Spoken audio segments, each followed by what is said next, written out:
Hey guys, Levy Freeman here, and thanks for tuning in here to the stream. So we are going to get started here. I'm just going to take a look at the chat. So we have two Nat Pop Switzerland. Someone wants Lebanon. Okay, so this guy just said Nat Pop Switzerland twice, but there's another guy over here who says he wants it as well. One person wants DOA. German bailout Qing. I'm assuming that's the concessionist path you side with Nanjing. South Rhodesia, Combined Syndicates of America, South Africa, and another vote for German bailout Qing. Like, did these guys get like a content update recently or something? I was wondering why there was interest in that. And then we have Ecuador. Okay, so I have. Let's punch these all in here, and we'll give ourselves a roll. I think that's this scene here. Yeah, this scene here. Okay, so we have our table, and I have the so like the way this works here is you push the calculation button on Excel, and it'll roll a new number for you every time you push the button. So I will do our roll now, and we'll see what we get. So after this button push, whatever country pops up, we will play. And we've rolled a 6, so we will be playing Concessionist Qing. Just gonna go ahead and change our. There we go. I'm going to go ahead and update the stream information for that.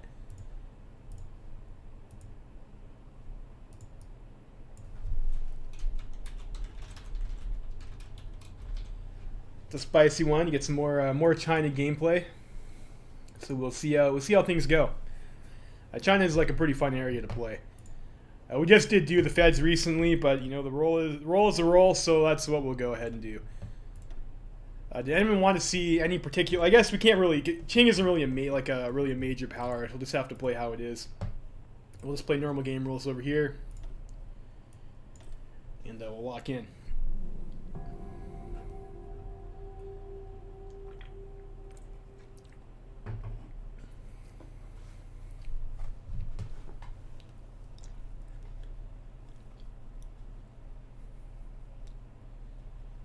I have never actually done the concessionist Qing path.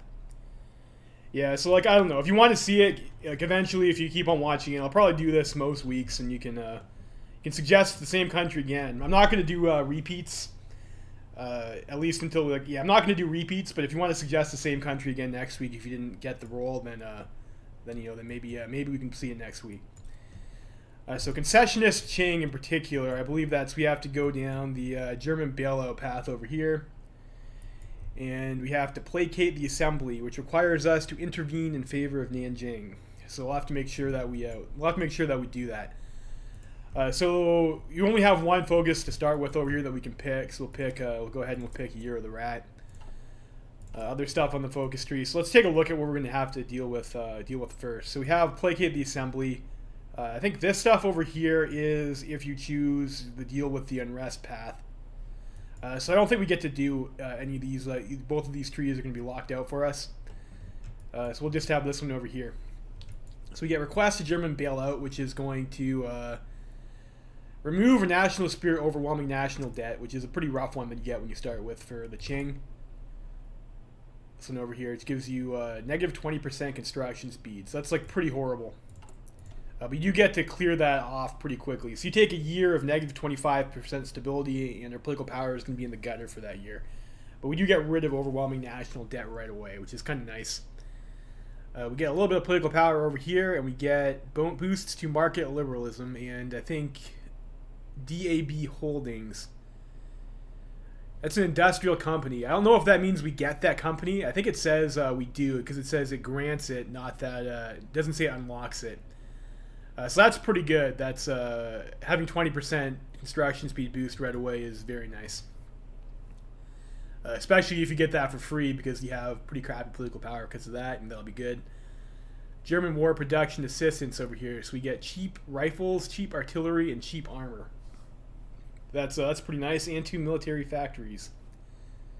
Synthetic research bonus, 2 off-map civilian factories, market liberalism. Consumer goods, negative 5%. That's very nice. Max factories in a state. And construction speed, 10%. So we're going to have 30% construction speed boost after we do this, in addition to removing our shitty debt focus like almost right away. Yeah, we might as well send volunteers to DOA. I mean, there's no reason not to, if assuming that we're allowed to in the first place. German railroad engineers, we get division speed 10%. That's very nice. Infrastructure construction speed and change in popularity of market liberalism. Some industry research bonuses and a research slot. I guess this one here also gives us a computing tech bonus. Like that's not bad. Not bad. We do take some stability hits, and we do get market liberalism increase in popularity. I think there's something to do with this thing over here. So our political power of this game is going to be like pretty awful. Looks like. The more market liberal popularity we have, the worse we get for that. But we do get production efficiency cap. So crappy politics, wool industry. Looks like that's what's going to happen. All right, so I guess we'll start off over here. I have played Qing on the channel before, but in case you haven't, I'll go through the stuff again.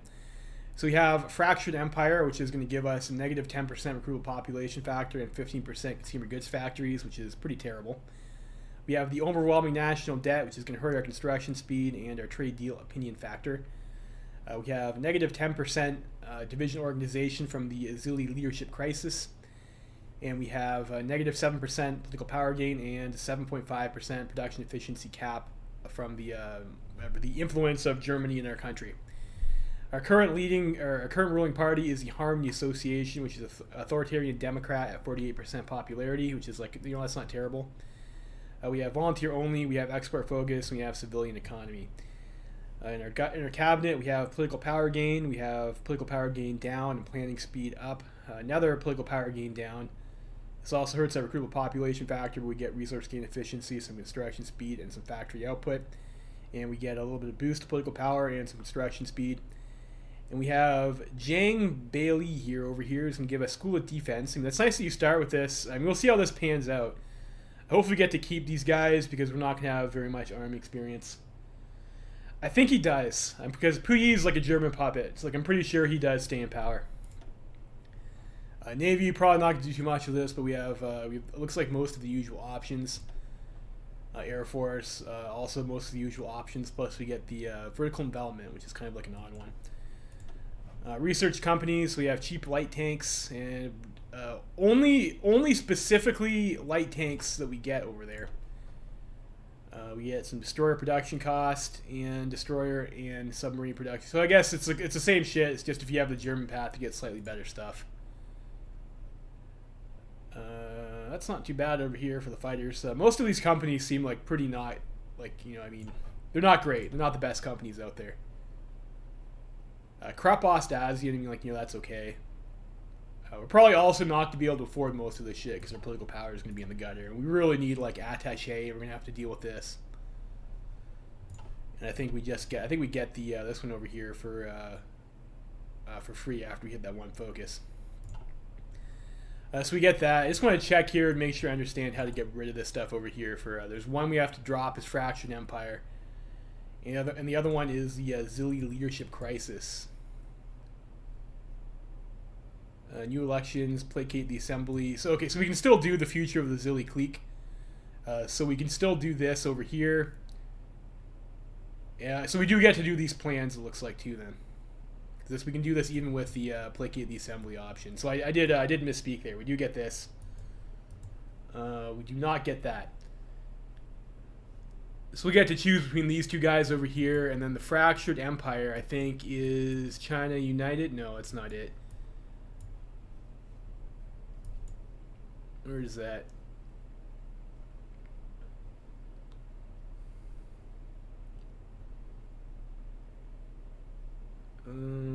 Integration. Okay, so we have to get down over here to War of National Resistance to remove Fractured Empire.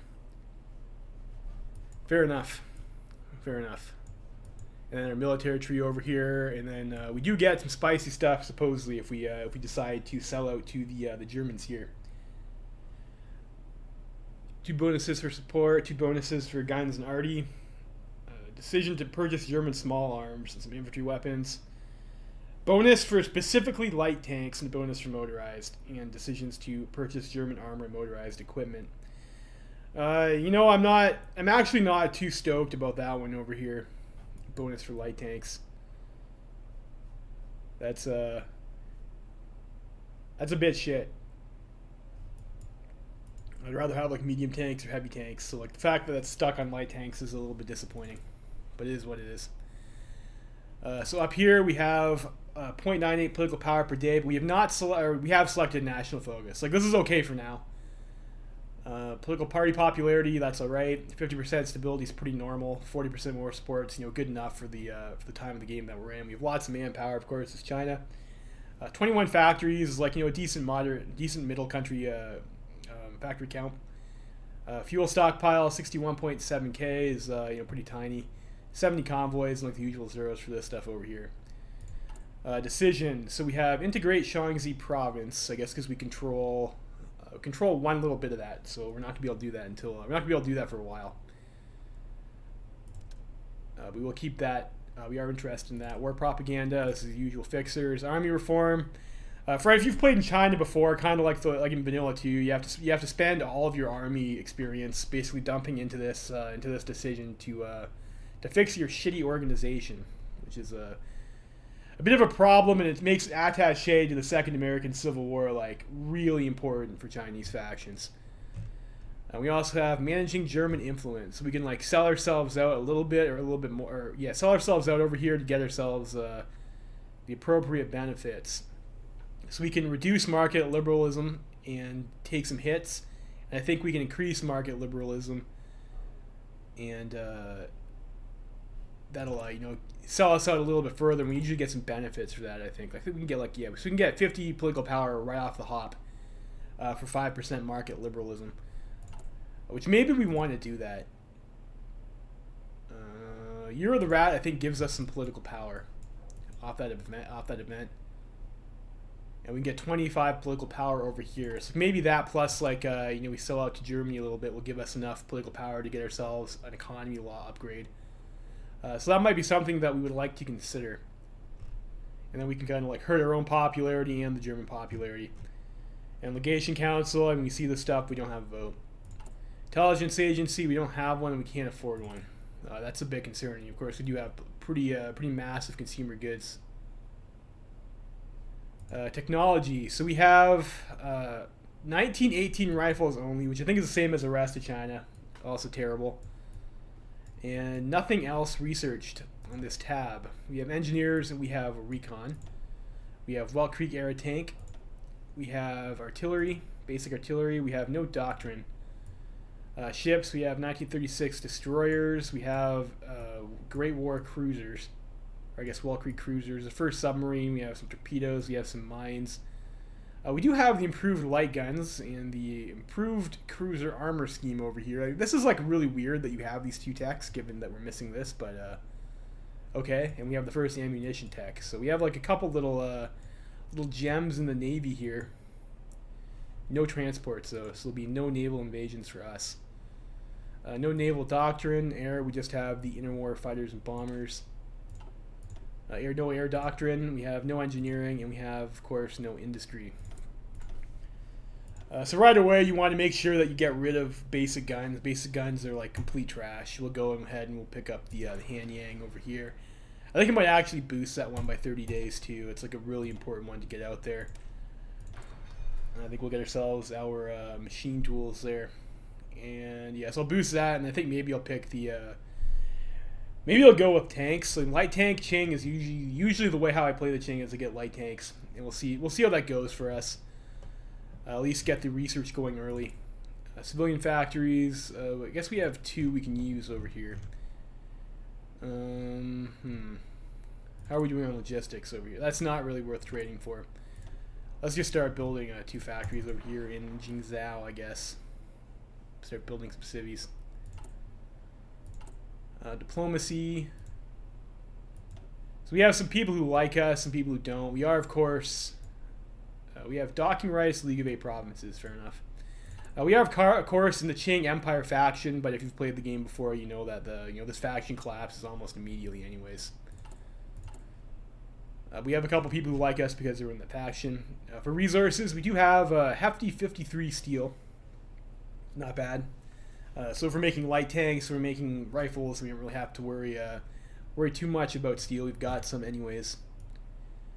And not a whole lot else. I think you get some decisions later on as China. So this stuff over here, I think probably we don't have motorized yet, so it's their template. Qing used to start with they do have recon in their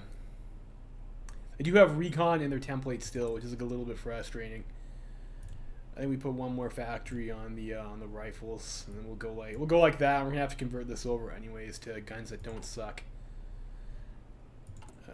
This is fine for now, though, I think. So templates, we have the Zilli Infantry Division, which is 6 with militia with support artillery, pretty trashy template. 10 with cavalry cavalry recon, which is it's fine for things that you're gonna probably want to do with cavalry. This is fine. But I would probably prefer not to have recon in that, actually, just because I want to spend the support equipment. A Manchu Imperial Guard, 6 with infantry. We have the Experimental Armor Brigade over here, which is a 10 width tank and infantry unit with support artillery. We have the National Infantry Division, which is an 18 width support artillery and recon. I think this is like the best infantry template that you get playing as a Chinese faction. So that's not Manchu Imperial Guard. I guess we'll just we don't need these guys to be elite. So we'll just make that the one check there. And the National Cavalry Division is this thing over here. So the Manchu ones, we can't change the symbol. That's fine. It doesn't matter, but I think depending on the way things go, some of these get disbanded depending on the path you pick. That's why they are separate. Let's take a look at our army.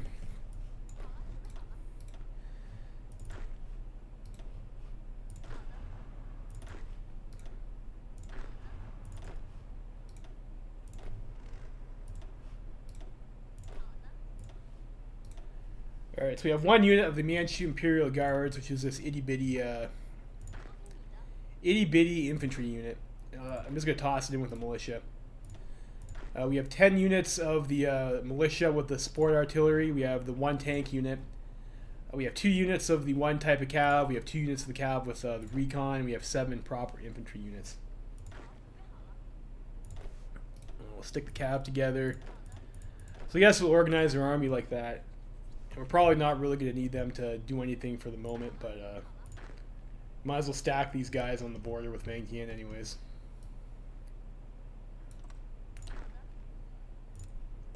And I'll have these guys, like just we have something, I'll just put these guys over here.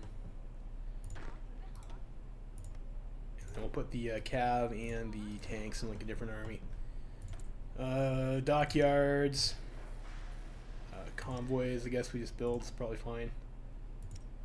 Could also make some destroyers. That's a pretty expensive. Oh, geez, that is quite the ambitious destroyer design. Maybe that's like more like we want to build over here. Let's build ourselves like some shitty cheap destroyers or something. Not that that'll be all that useful against Japan. Navy isn't going to matter for us anyways this game, I don't think. So we'll just roll out with that outdated equipment and production. That's just the destroyers there. We already looked at that.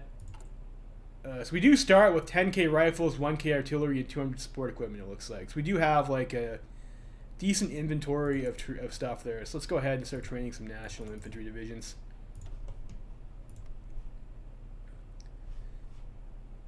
Let's do 1 there. And Navy. So we do have a 26 ship Navy, 16 destroyers, 4 escort cruisers, or sorry, 6 escort cruisers, 1 heavy cruiser, and a couple capital ships, 2 pre-dreadnoughts, and Wall Creek Heavy Hull. So like our Navy's like, it's big, but the ships seem like they're like not of great quality. I'll have these guys like move over there for now. Air Force, we have a token Air Force, 50 fighters and 25 attack bombers, and we do have like a few more planes in reserve too. All right, so that's about it for going over. I'm pretty sure that's everything. So let's go ahead and start the game here. The Great Qing, the internationally mediated and end of the last Zilli Fangtian War in 1928, brought an end to nearly 4 years of chaos and instability, and the longest period of peace enjoyed by some parts of China since the Xinhai Rebellion of 1911. The Wu Peifu and its northern Zilli clique accepted the return of the Manchu monarchy. Further German concessions were refused, leading to a cooling of relations. Germany continues to maintain support for the Qing government, but mainly with the aim of ensuring consistent competition with the also supported Southern Zili as part of a larger divide and conquer strategy in China as a whole, as well as in the hopes of gradually building a Chinese bulwark against Japan. Through the specter of Japanese domination, or though the specter of Japanese domination looms across much of northern and eastern China, the country is nonetheless far more divided than most in Beijing would prefer, and Qing finds its authority contested on all sides, from the defiant Fengtian government in the northeast to the various ostensible allies across the remainder of China. Nominal components of the empire granted near total autonomy by grace of geography and regional sentiment. As a result, Qing enters in 1936 largely contained to the North China Plain and at the head of a faltering national order. Long live the emperor. A political situation. In 1936 finds the powerless assembly on the brink. 5 groups dominate the body, and although they have no power in the chamber, the groups that support them are not to be trifled with. The most powerful of these is the Harmony Association, nominally led by President Kaokun, a depressed alcoholic. True power in the group resides with Wu Peifu, who founded the association as a legitimizing movement to ensure Zili representation in the assembly. While nominally an independent political party, the Harmony Association's deputies are all former Zili officers, and follow Kaokun's legally dubious re-election. Few believe the group is anything more than a front for Wu to control the country. The Prosperity League occupies a similar position, and while it claims to be a political party, few see it as any more than a lobbying group for German interests in Beijing.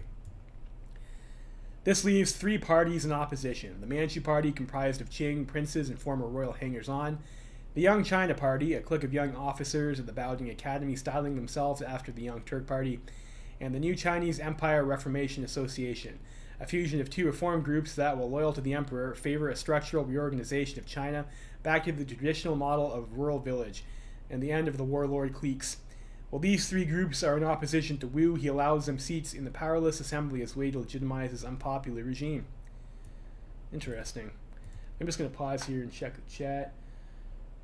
It'd be funny if you complete the German path, you somehow get rid of German influence. I don't know, maybe we could try that with the decisions there. So Kerensky has died. Big surprise there. I think what we really have to worry about here is, like, if we're going to go on the German concessionist path, we really need to make sure that the Nanjing clique doesn't lose, and sometimes they die before your volunteers can get there. So we'll hopefully we get lucky in this game. Otherwise, this could be very difficult. Observer rights on Legation Council. These legation cities, officially known as the International Mandate for the Chinese Concessions, were formed in 1928 after the Jade Wind incident, when a European passenger train was attacked by Kuomintang bandits. While mostly designed to halt the Zili-Fengtian conflict that was destabilizing the Far East, the Americans also intended it to serve as a tool for their open-door policy, allowing access to Chinese markets to all Western nations and Japan. Pursuant to these imperialist aims, the Beijing government has been cut out of all decision-making processes on the Legation Council, despite nominally leasing their territory from us. We have observer status on the council and are able to get a view of the decisions being taken in their meetings. But beyond that, our interactions with the body are limited at the governmental level. We deserve a voice in Shanghai. That we do. Restructuring our debt. For the last few years, Wu and Cao have spent most of their political capital attempting to restructure and reduce the enormous debt of the Qing Empire. While theoretically possible, this plan has run into numerous challenges, the chief being a lack of support from the provincial governors.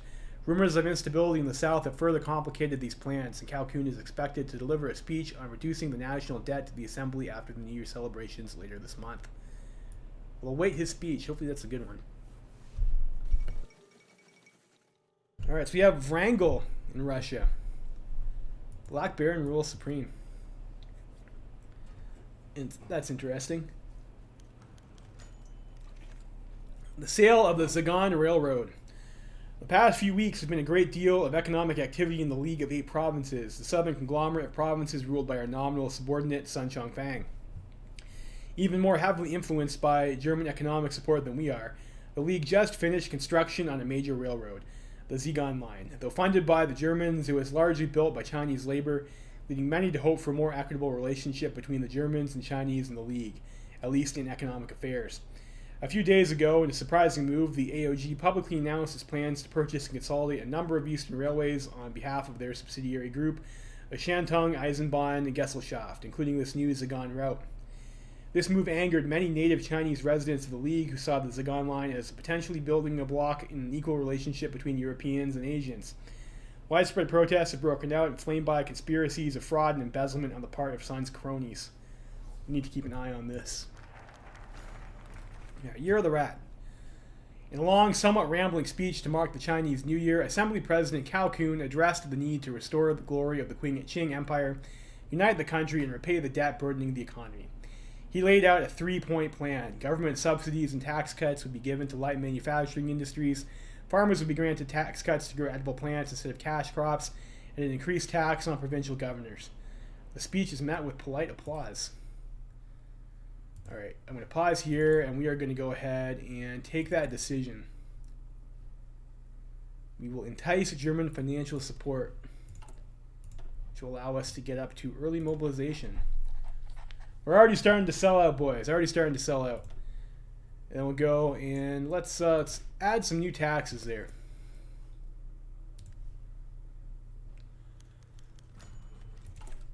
German mining companies increase their operations in eastern Shaanxi. The Shaanxi region has always been a good source of coal and useful metals for the empire. Following the Fourth Zili-Fengtian War, we gained direct control of eastern Shaanxi, a slim area of land that used to belong to Yan Zishan's Shaanxi clique. Our ownership of eastern Shaanxi has been the cause of tensions between us and the Shaanxi clique, but for now they are unable to compete with our military strength.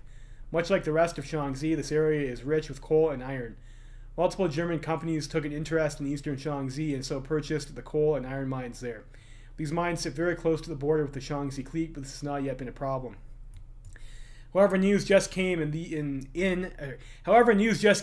these eastern Shaanxi companies are going to increase their mining operations and have presented plans that show some of their mines falling into Shaanxi-controlled territory. We personally do not need to worry about this, but it is likely to cause some problems in the Shaanxi clique, with many peasants feeling robbed that these German companies are taking their mines. Well, good luck.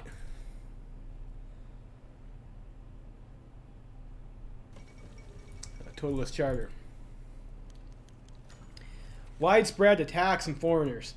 Following the unrest surrounding the Zhegan Railroad, a number of German investors and businessmen have been savagely attacked by rabid anti-foreign mobs. To make matters worse, widespread boycotts of German goods have begun in the south, and this morning reports reached Beijing of bombings of railway stations in the Hangzhou and other cities on the Central China Railway. Transportation is ground to a halt in many regions of the League, and KMT guerrillas have used this opportunity to stage increasingly daring attacks and isolate League garrisons.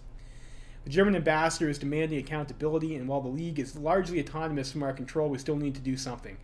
Zhang Bailey and other Zili officials have long pushed to exert greater control over the League, and are urging Wu to use this crisis to leverage greater control over the South. Wu is personally uncertain of this, but is currently drafting a telegram to demand accountability from Sun and offer help should he need it. Unsaid, of course, is a demand for increased control over League affairs should he accept our help. We'll see what Sun has to say. We'll see what he has to say indeed. Edward VIII is now King of Great Britain. Good for him. Congratulations, Mr. Edward. Alright, so yourselves some new taxes. We will go and encourage export farming. The Wuhu incident. Troubling information reached Luoyang in Beijing this morning. While reports are somewhat contradictory, it appears there was some sort of a massacre of peaceful protesters by League and German troops in the city of Wuhu. Some claim German troops simply mowed down the protesters, while others claim a group of KMT radicals attacked the Germans and League troops first. Whatever the cause, the city has fallen into anarchy, and protests have sprung up all over the League. Ironically, at the same time as we received this information, we received a report from Sun claiming that the situation is under control. Some Zili generals are pushing for a major intervention in the south should the situation deteriorate further, but Wu has yet to take a clear position on the issue. Further exasperating our problems, an informant we have placed within the NCRA claims they have somehow received information on the situation and are planning to give a scathing speech later in the assembly today. Harmony Association officials are attempting to rouse Cao Kun from a drunken stupor and write a counter speech, but we've been caught off guard. Under control, my ass. Sun Chongfang needs to handle his shit. Jade Marshall does not have time for this.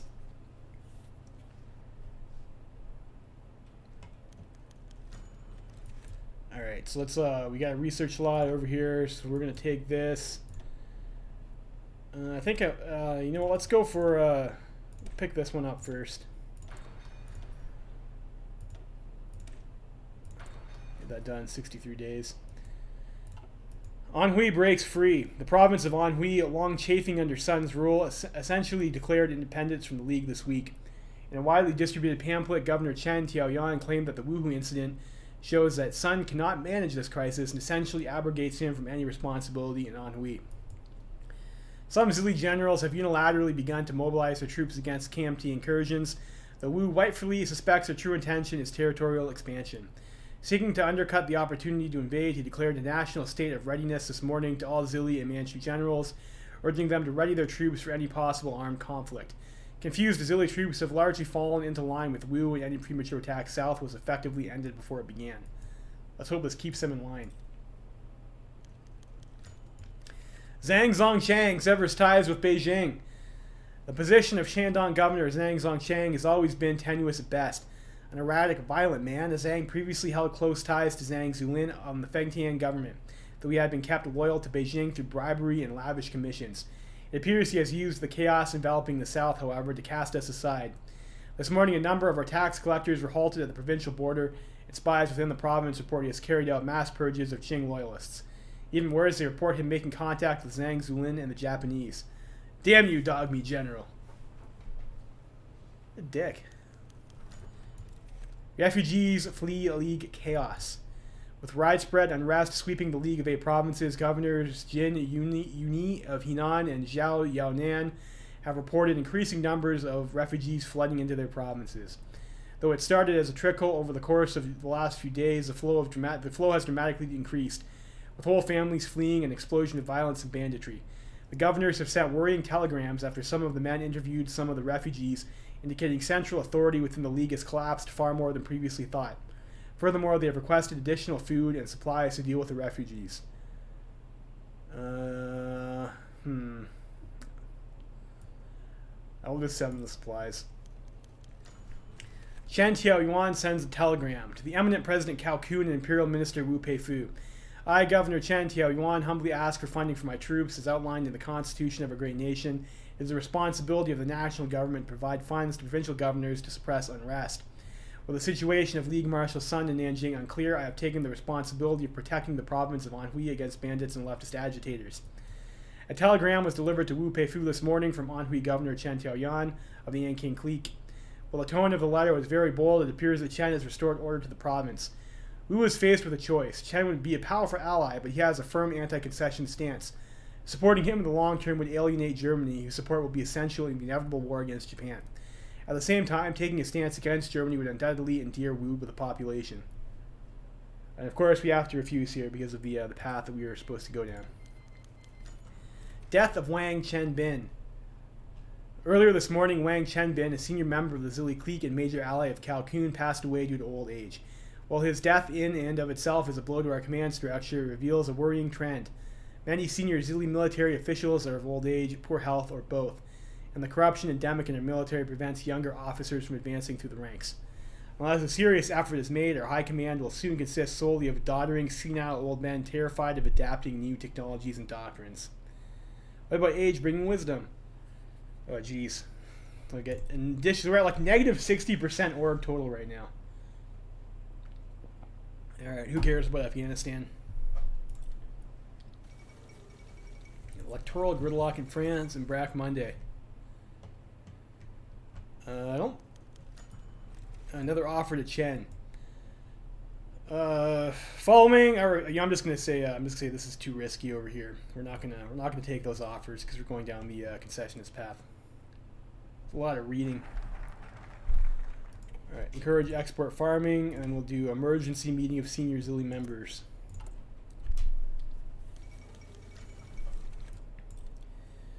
Bloodbath on the Yangtze. Despite their best efforts to deal with the influx of refugees, the governors of our southern provinces are overwhelmed. Following a province-wide declaration of martial law made in Hubei, Governor Zhao Yaonan ordered his troops to shut down all bridges and roads leading to the province from League territory, and denying entry to all refugees.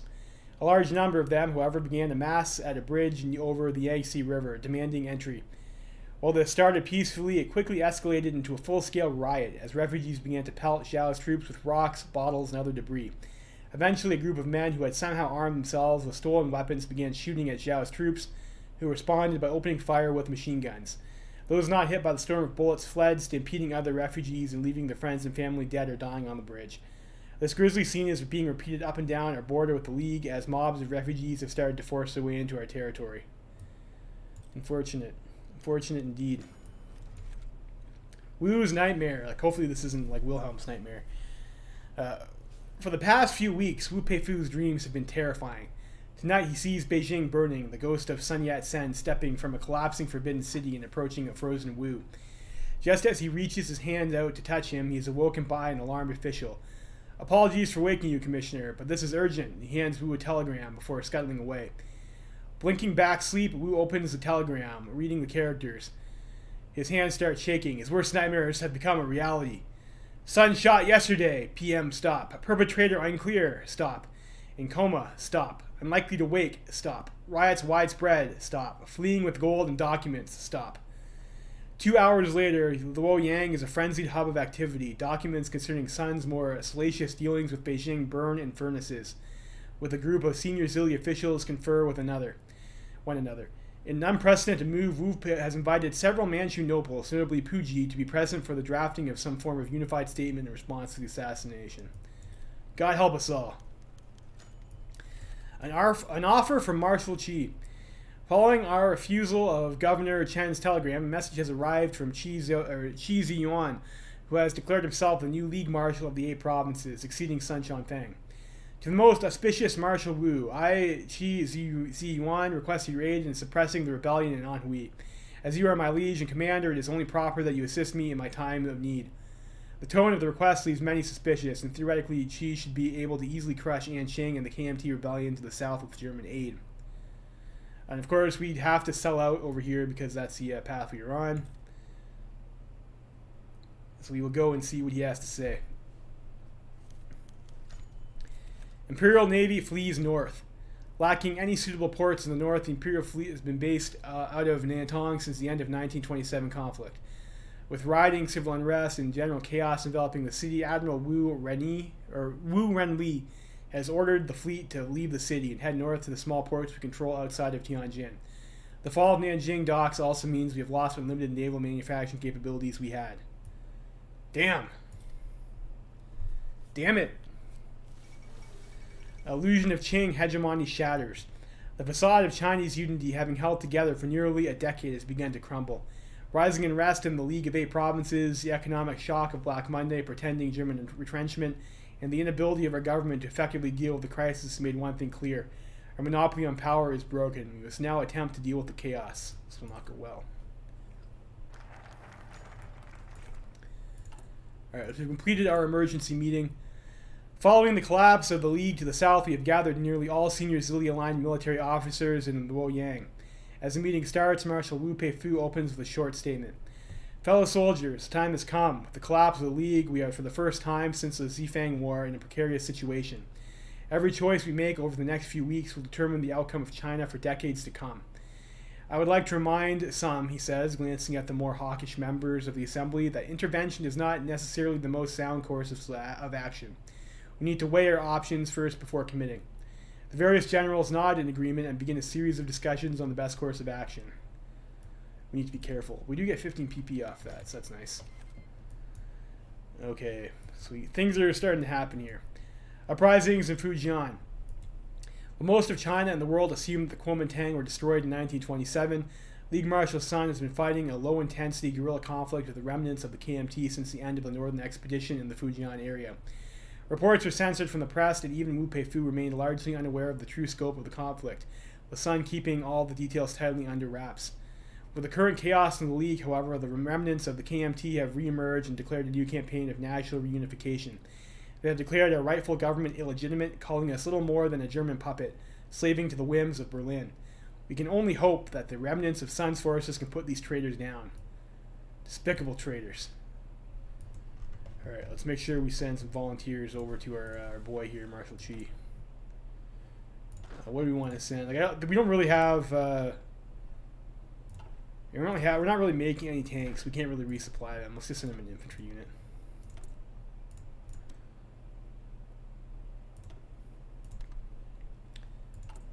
So we will do that. Next natty focus.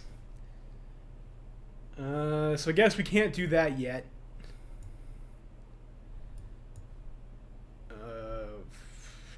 So we can take future. This is like, let's just get this out of the way over here. We do need to deal with that. It's giving us negative 20% org. But we can't do that until we've picked one of these other things over here first. So it looks like we're going to be stuck here for a bit. I should send them air volunteers too, actually.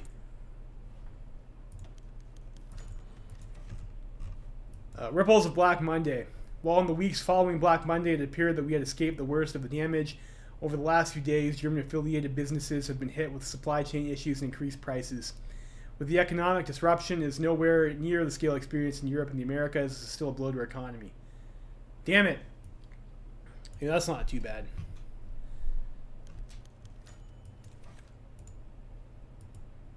The moment of truth. Skirmishes between Chen Tiaoyan's troops and forces loyal to Qi Ziyuan's Nanjing clique have escalated into open battle. It now comes time to honor our commitment to Qi Ziyuan and launch our intervention in support of his regime. We march to war. So you get to send an additional 2 volunteers. Like, that's pretty good. We march to war.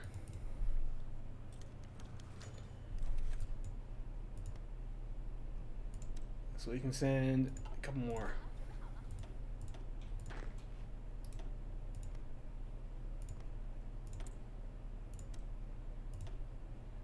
Send air volunteers too. Now we can do placate the assembly. Drama in the assembly. Following Wu's decision to intervene in favor of the LEP, President Calhoun was given the somewhat unenviable job of delivering the news to the assembly. Cherished friends, today I bring you important news concerning the unrest to the south. Marshal Wu, in his eminent wisdom, has elected to support Marshal Qi in his struggles against the traitorous Governor Chen Taoyuan. Imperial troops march south to quell the unrest, and we expect a quick and cow trails off as members of the Young China Party stand up and silently start to march out. Soon after, they are followed by members of the NCRA and Manchu Party. Soon, only Harmony Association and Prosperity League members are left. A stunned cow finishes his speech. A quick and decisive victory. Long live the Emperor! It does not take a political genius to see that only the Prosperity League members applaud with any enthusiasm. Those bastards. Uh-oh. So you have National Spirit Outraged Assembly, which is going to hurt our political power even more. That's unfortunate. And we've backed Nanjing. So hopefully our troops get there. Well, yeah, sure, we'll send them some guns. And the southern governors are going to do their... I guess I could read these too, but basically the southern provinces are breaking free. Engine click, request equipment. Jesus Christ. Okay, yeah, you know what? We'll just we'll send them the stuff. I really need them to not lose. German support. Prosperity League members were quick to congratulate President Cao after his speech, and in the reception afterwards, bottles of Rhenish wine, Cuban cigars, and other foreign treats were on offer to anyone willing to partake. In the place of the dour-faced Manchu nobles who normally attended these receptions, representatives from the German embassy and the Peking Commission stood around in the latest Berlin suits, offering exorbitant gifts to HA lawmakers and some Zili generals who were also in attendance. Well, at least somebody likes us. Hunan succeeds from the League. Hunan, okay, so we'll see if they decide to join us. I don't think they will. I think they go with the feds. Hunan province had fallen under the weight of Sun Chongfang during the chaos following the 1927 Northern Expedition.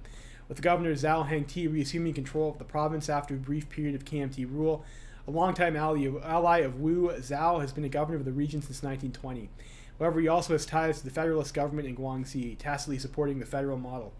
As of now, he has taken a strictly neutral stance, torn between his personal friendship to Wu and his political loyalties to Chen Jiangming.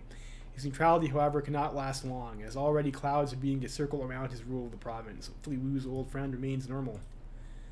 Like, see, look at this. They already lost Nanjing. Our guys aren't even there. Civil war in Sichuan. Sichuan province, long plagued by overpopulation and food shortages, has erupted into civil war. Ever since 1927 restoration, Yang Sen, a close personal friend and ally of Wu Peifu, has ruled the province. But in the last few years, his control began to slip.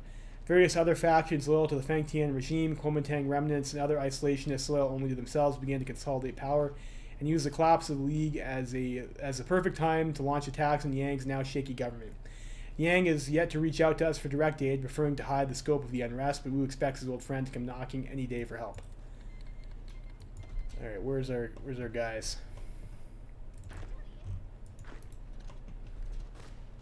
We need to retake Nanjing immediately. Yang Sen requests support. Dire news coming in from Chengdu. The tenuous peace in the region. I lost where I was over here. The tenuous peace in the region fell apart not long after the troubles in the League of Eight Provinces reached a boiling point, greatly diminishing the influence of the Sichuanese leader Yang Sen. The internal divisions in the clique have escalated into an open conflict as Chongqing warlord Liu Yang, leader of the Industrial Corps with its massive force and manpower and firepower alike, has begun to march on Yang's forces. For now, at least, Yang's allies in the Baoding department under Deng Zihu remain loyal, but even that is an uncertainty as the situation spirals further out of control with every passing day. With the current chaos in Sichuan, it can't be ruled out that a prolonged conflict where both sides exhaust their strength could lead to the remnants of the KMT under Liu Chao seizing the moment to reverse their old misfortunes. As if that was enough, persistent droughts have hit hard Sichuan's already struggling people. With disaster looming, our old friend Yang has reached out to us, pleading that we offer any support we may muster. While the consequences of a defeat for Yang could prove severe for us in the future, we also have our own crises in light of the situation in Nanjing. We'll send him some support there.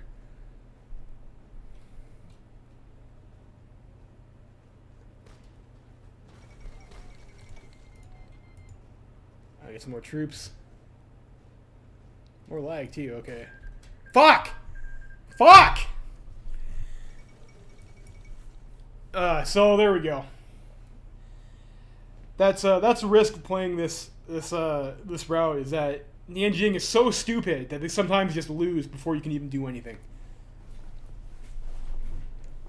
So there you go. So this is gonna be a pretty rough game here.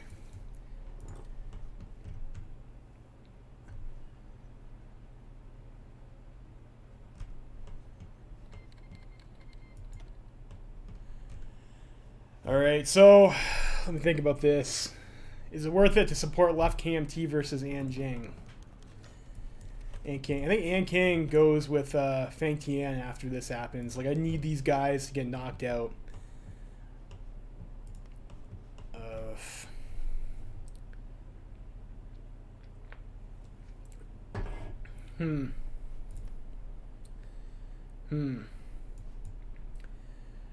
Limburg of the East. A young pilot named Sun Tonggang has earned great renown for flying across Eurasia in his custom self-built aircraft. With the recent upheavals within the League, he has volunteered to serve our nation as a pilot, destroying our enemies from the skies. Originally based in Nanjing, he has fled the chaos currently developing the city for our territory in a small plane. Great. Good for him. Good for him.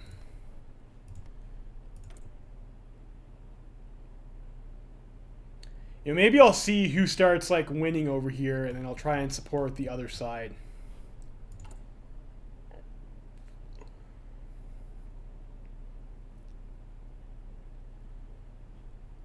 That's so rage-inducing, though.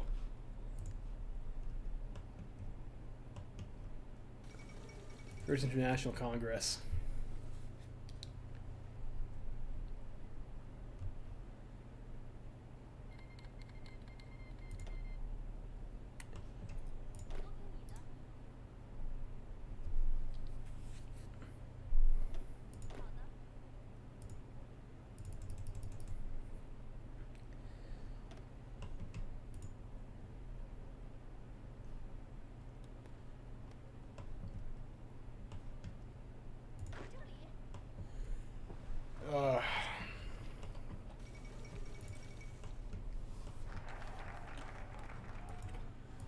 Alright, so you placate the assembly.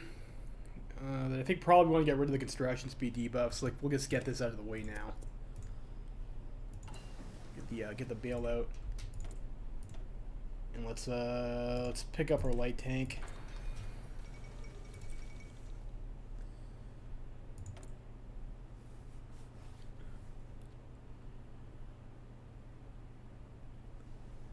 Meeting with assembly parties. Due to our intervention in favor of the LAP and the German backers, the reform parties have left the assembly in protest. The average citizen does not yet care, but unless we get the reform parties back on our side, we may start to experience protests and unrest. Assembly President Cao Qing has been given the unenviable task of placating each of the assembly parties. So you know what? Let's we can't take this yet. Let's go ahead and start. Let's grab the Manchus first. Meeting with the Manchu. Following our attack on the Yanqing province, nearly every delegate to the assembly outside the Harmony League reacted by walking out of the assembly.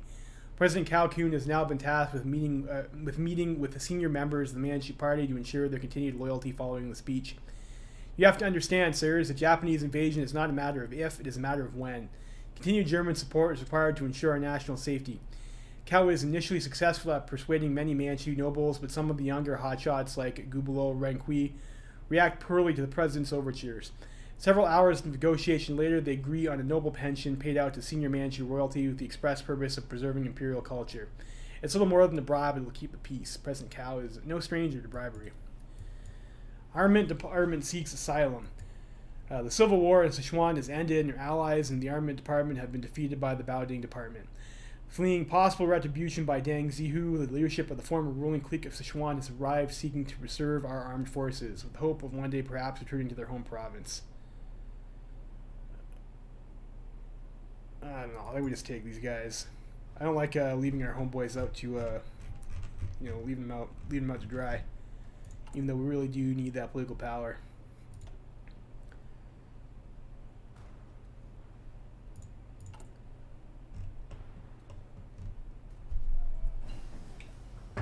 Mechanical engineering we get. Let's, I think we'll pick up the motorized tech. Wants to click that, yep. Liu Ziyang takes control of Sichuan. Grave news, sire. It appears that Liu Ziyang has defeated her ally Yang Sen in Sichuan. Well, this is a major loss to the Zili clique. The province is industrially poor and militarily overstretched. Should they join any opposing faction, we will crush them. Damn it.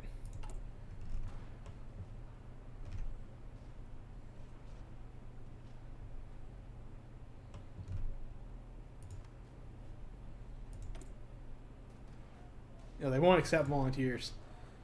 So I guess we can't. I guess we're just not allowed to do anything over here now.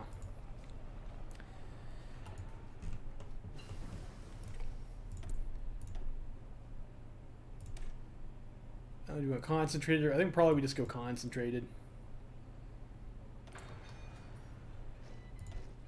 I also need to change the production line over. Let's go. Yeah, unfortunately, we're off to a pretty shitty start. Nanjing clique died before our volunteers could do anything.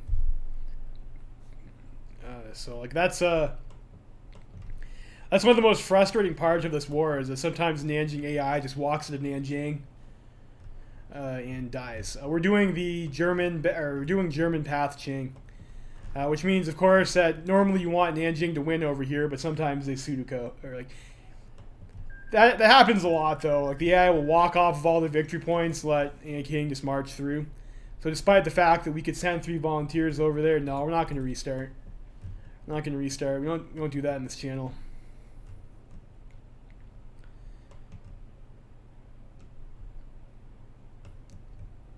It's just going to be much harder than it would be otherwise. That happens a lot. Like, Nanjing dies a lot. And that's also, like, infuriating when you're playing German East Asia, too. Yeah, they do. They do. I think that's for the Qing over there, and also for German East Asia. Like, German East Asia has like a really nice national spirit to keep Nanjing clique around, but like, and you even get like a focus, or like you even have like a spirit over here these guys have, where they can send extra volunteers over to help them. But the AI is so dumb that sometimes they die before your volunteers even arrive. There's nothing you can do about it. So let's. What do we want now? What do we want now?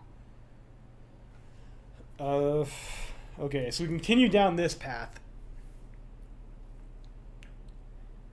And this is going to get us at construction company, which I think that we definitely want, and 50 political power, which we also definitely want.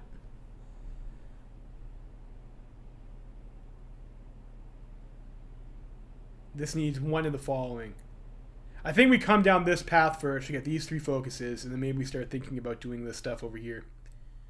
I think probably I'll go with Jiang Bailey's plan over this way and get ourselves these 7 military factories. Like, we need to beef ourselves up, so we'll try that. So we Pick that focus.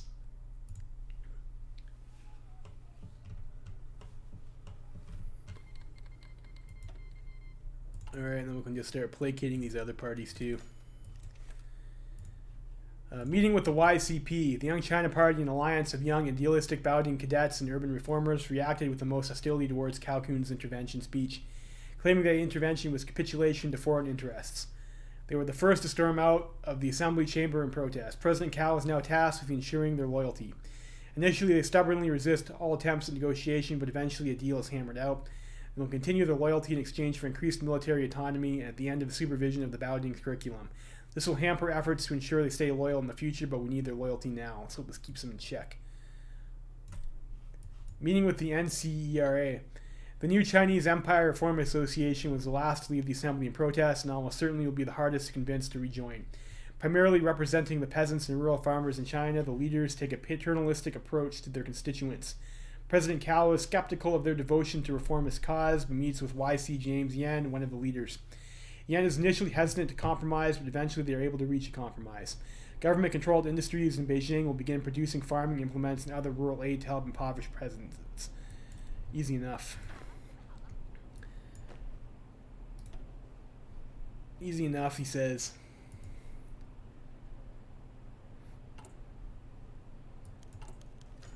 Still have lots of equipment. Let's spam that out.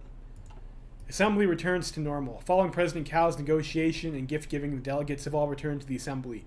Still powerless, the body can once again begin to rubber stamp President Wu's agenda. Excellent. So I can't take this anyways until after 1938. Fair enough. So we can't start expansionism until after 1938. I was going to say maybe that was something that we'd like to do, but not at the moment. You have quite the stack of artillery too.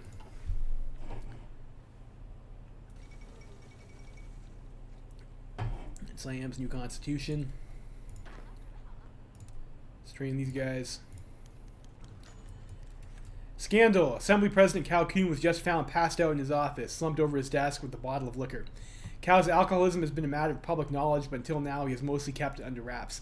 It seems the stress of managing the discontent following our intervention in favor of the Nanjing clique has finally caused him to snap. Wu Peifu has persuaded Cao to resign and has promoted veteran diplomat and civil servant Yan Qing to fill the position. So we get some more political power. Hopefully that helps a bit. We do need ourselves some political power here.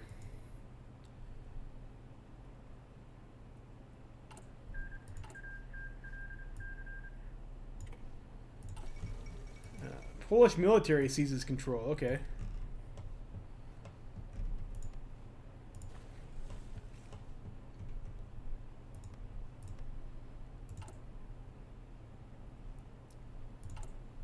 What else we need to do over here? None of this stuff I don't think we need to do at the moment. Obligation Council, don't care about that. Can't do any of that. Ooh, Shandong declares war. Can we send volunteers to Shandong? No, we cannot. Alright, we no longer have Black Monday effects. Cool.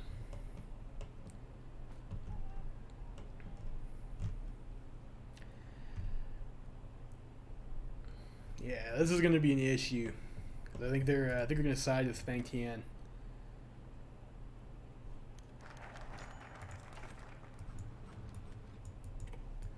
Zhao Hengti clings on in Hunan. Zhao Hengti, the governor of Hunan, is held on to power after an election many in the province and around China are decrying as rigged and unfair. Despite his claims of loyalty to the Federalists of the South, Wu Peifu hopes his old friend will take this experience as an example of why democracy can't be trusted. That is a true say. Hopefully he remembers his loyalties.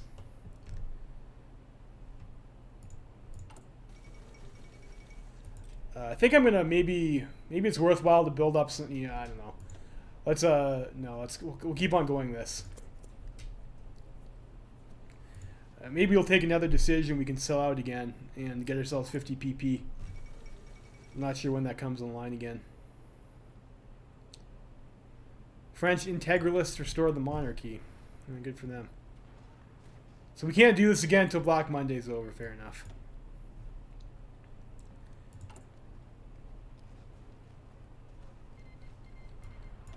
German East Asia declares war on Indo-Chinese Union. Ungerd Sternberg defeats Mongol rebels. We have to remember to help the Ma clique in that war too. Need them on side. Kumo Khan declares war on Xinjiang clique. I think Xinjiang stays on their side. We should probably send these guys some volunteers if we can. And we can. We can send we can send 3 volunteer forces. Okay. So I guess we get to keep that national spirit. That's pretty nice, actually. So let's go ahead and do that. We'll try and make sure Xinjiang.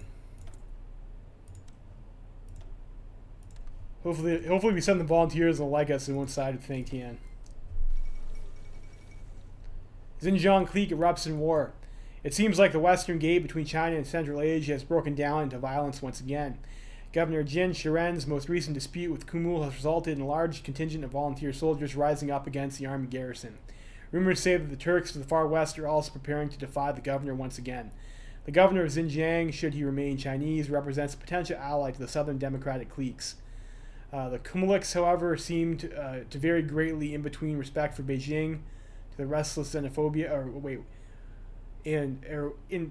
Okay, the Eastern Turks doubtlessly would separate from China entirely so they win. Yang Zinzi's final failure. Fuck, so I want Kumo Kane to win.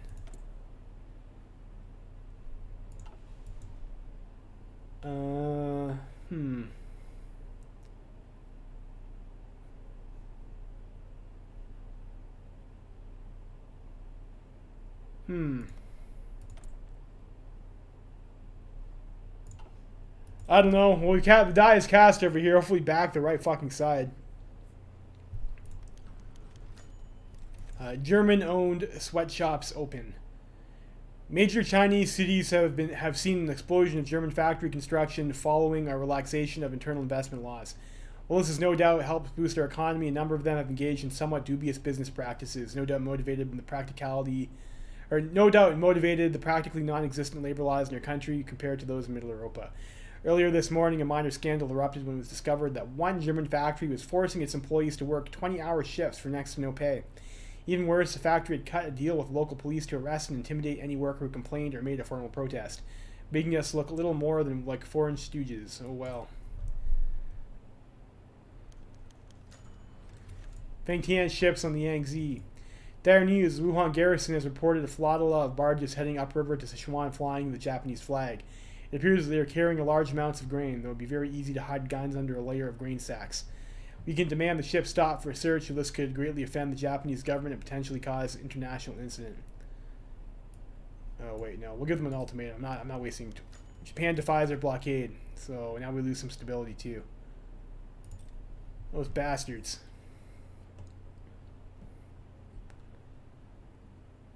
I can't do anything until 1938. That's when the focus unlocks. I think January 1st, 1938, before I can do anything.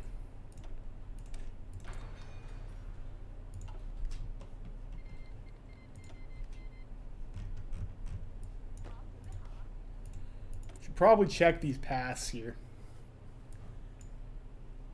They can ally with Russia.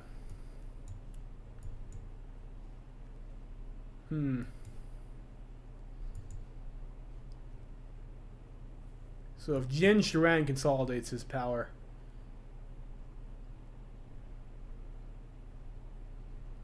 these guys seem very not federal.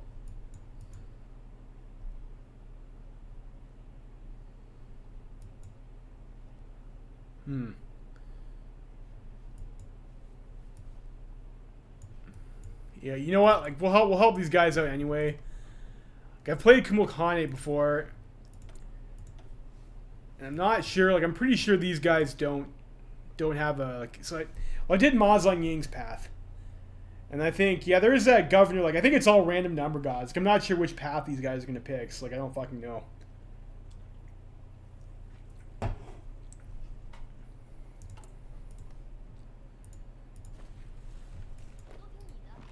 So we'll throw a lot in here with the Xinjiang clique.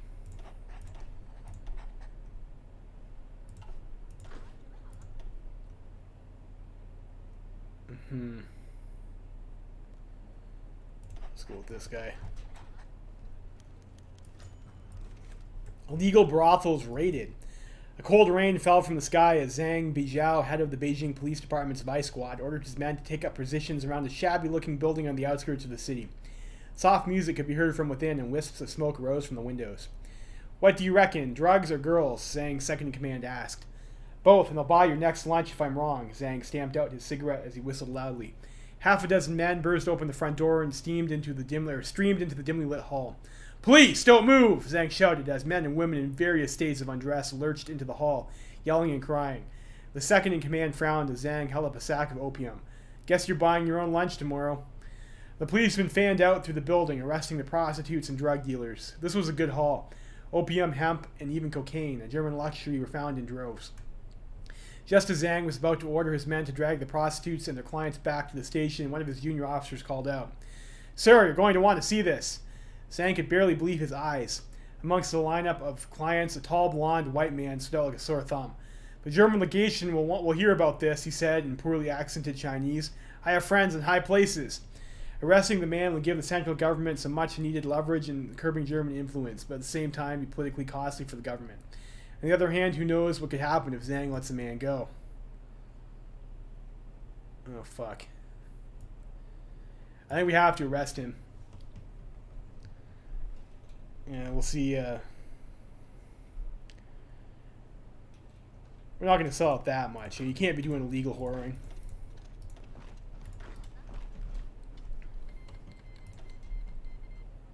That's not okay.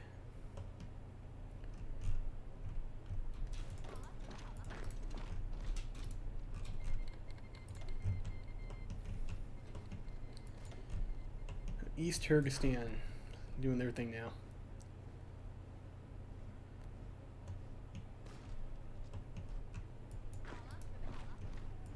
I think last time I played this game, let's get one factory and trucks.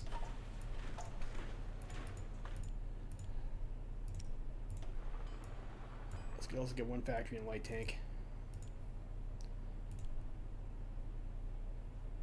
So I think we're gonna get 7 more off of our focus tree. So we'll go like that for now. They're picking up construction.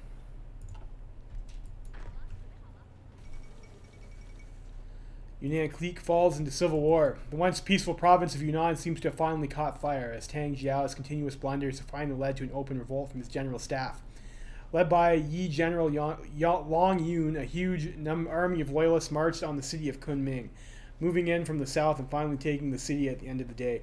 Governor Tang Jiao has been confirmed dead, and large-scale uprisings are being reported throughout the once hegemonic province of southern China. Many experts suspect that behind these uprisings lie both the surviving right Kuomintang forces, the National Revolutionary Army led by Zhu Paide, and the warlord forces following General Hu Ruoyui, I can't pronounce that, a longtime rival of Long Yun. As his armies mobilize over the narrow valleys and tall mountains of the mountainous province, the future of the region remains uncertain. Is there any place in China safe from strife? No. That's just a general Kaiserreich theme, though. There's strife everywhere. And you get a civil war, and you get a civil war. We'll partner with some manufacturing firms. We'll do purchase Simon's radios. Sell some more concentrated industry.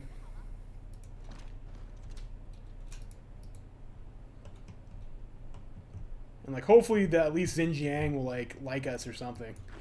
That'd be nice. Long Yun isn't a concessionist. No, he isn't. But like I'm not sure who's gonna take power over here. Hopefully we get somebody worthwhile. Like kind of already got fucked out of having Nanjing clique, so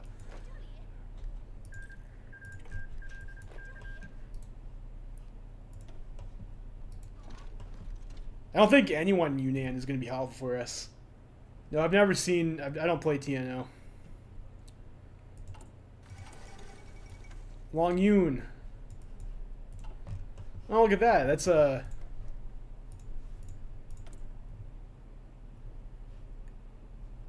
Is that supposed to be Yun from whatever it is? What's that? What's the name of the anime? Konosuba?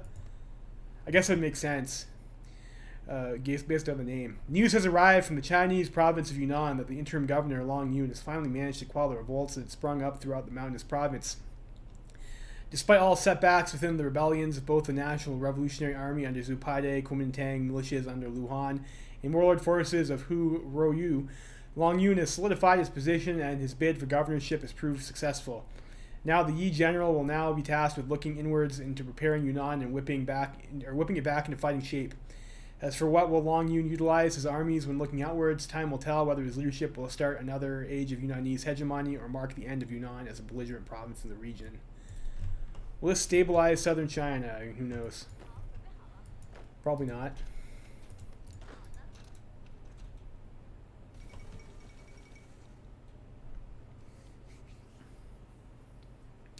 Militarist revolt in Paraguay. Cool.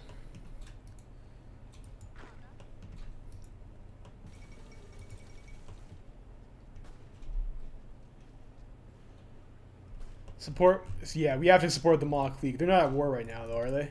No, they're not. Yeah, it's very important that we get the Mach League to win so that New Mongolia doesn't stab us in the fucking back.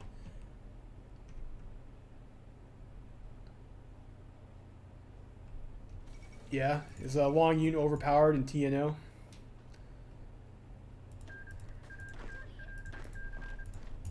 It's like we're having some organization. Well, I mean, our troops have shit organization because of all these trash national spirits. Maybe we'll get to grind here for a bit, though. I mean, like, that would be okay as well, too.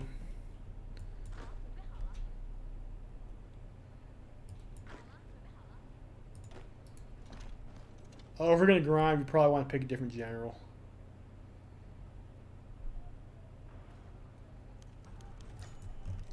Old Guangxi clique seeks asylum.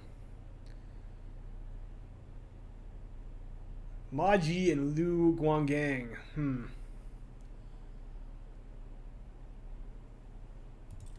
Yeah, well, I don't know. We'll just take him, I guess.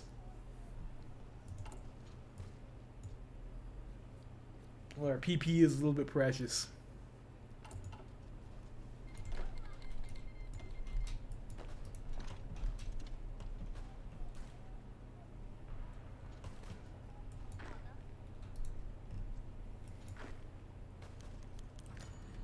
The Nanjing is defeated. We had hoped that Qi Ziyuan would prove a valuable ally and would win the League War. However, disaster struck and his government... Oh, what the fuck? We lose 100 political power for that? That's bullshit.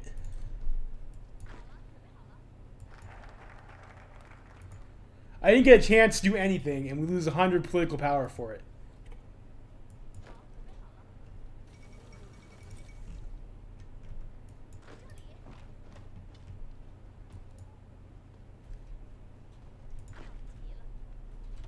Let me hold there.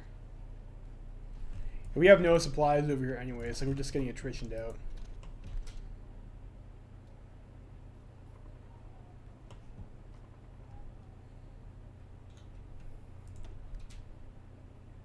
So we did those three.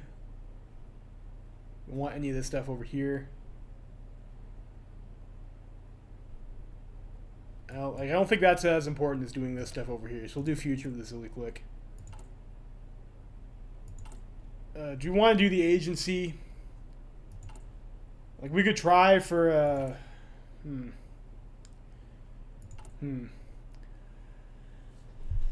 I don't have the political power to get the head of intelligence. Like, I think that might be like 30 days, 5 factories. I think we just need to keep on building up our industry at the moment.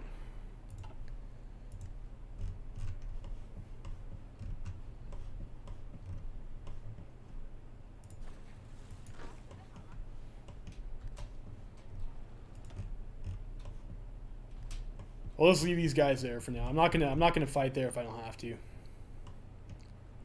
There's no supply anyway, so it's just like a waste of equipment. Italian government falls.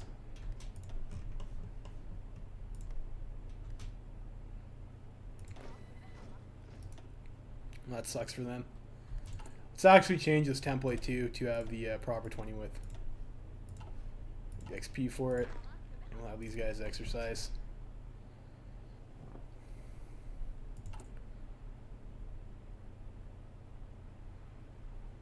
$103 days for that. I mean, that's not great, but I mean, it's fine. Fine for now. Shandong. We can't send volunteers. We weren't allowed to send anything anyways last time. We'll see if that happens. Shandong in line with Feng Tian. They're a puppet of King.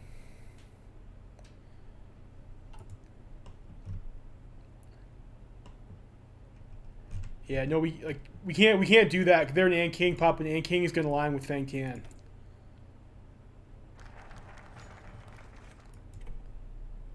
If you lose Nanjing over here, there's like nothing you can do with that.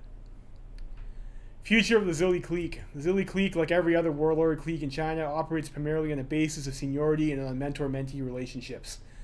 This, while unusually providing stability and helping reduce the probability for backstabbing, also stifles meritocracy and promotions based on skill. With the recent deaths and advancing age of many senior generals, however, we may be forced to take drastic action and promote younger officers to the forefront of our military. 4 candidates have emerged for elevation to full general corps. Guo Jijua, Wang Lingyun, and Du Zijun, and Wei Yisan. Let's go ahead and promote them. Defense plan for China. Following Wu Peifu's call for a meeting of senior Zili generals, a large number have arrived in Luoyang, leaving their subordinates in charge of frontline duties. The first pressing concern is picking a centralized defense strategy for the inevitable war with Japan and the Feng Tian government. The northern traders' growing boldness in the wake of the Li collapse has alarmed many senior commanders, including Jiang Beli and Liu Mengang. The two men have spent the last few weeks codifying plans they have been developing over the last 2 years that presented them to the assembled Zili commanders. Jiang focuses on large-scale defensive fortifications, moving industry to the interior of China, and rousing the fighting spirit of China in order to defeat Japan. While not a direct opposite of Jiang's plan, Liu's plan focuses more on improving the fighting capability of Zili troops. Improved morale, drill standards, and logistical support are key, at least in his eyes, of ensuring Chinese victory. Updated medical care also plays a crucial part of the strategy. Both are compelling plans, but it's up to Wu Peifu to ultimately decide. Does anyone in chat have like an opinion on which plan they want to see here? Like each plan does give you some decisions that you can pick. That's these missions over here, and you have a certain time that you have to actually implement them, or you take a negative. So under Jiang Bailey's plan over here, we're going to get 2 civilian factories and 7 military factories at the cost of 50 political power. Liu Mengang's plan, we're going to get 2 civilian factories, 3 military factories, and a national spirit, which costs us political power, but we get attack on core territory and defense on core territory. So if anyone wants to see a specific thing, let me know in chat. I'll leave this up for a bit.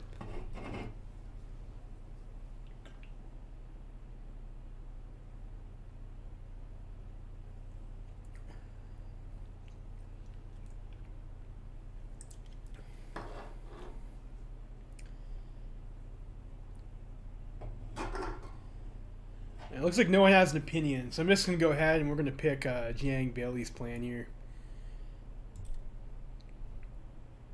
Yeah, Jiang. Yeah, I think that's like probably the better one. So we get 3 building slots and 1 civvy. And we get some resource decisions over here. Just going to pause this for a second. So, I would also like to get these out of the way. This is 180 days of focus. And I think there's one too where there's we gotta start working on our doctrine. And we get decisions to purchase shit this way. I think 38 is also when Feng Tian tends to declare on us. So we only have 1 year of focuses to do. This is 21 days, 60 days, 60 days, 63 days. This is like 180. And then this other stuff would be like 180 anyways. We get 2 military factories over here and another buff. Yeah, let's actually grab this thing over here first. I should have probably got this earlier. 2 military factories and cost down. Yeah, of course. We'll purchase the German tooling first. Then I think we'll do Jiang Bailey's plan.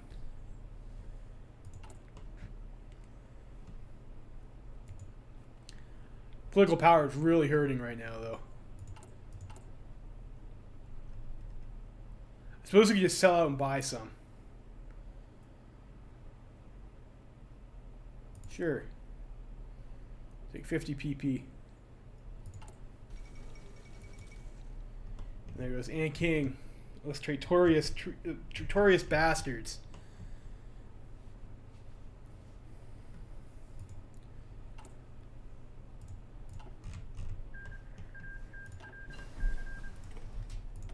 I got light tank 2. Get ourselves those machine tools.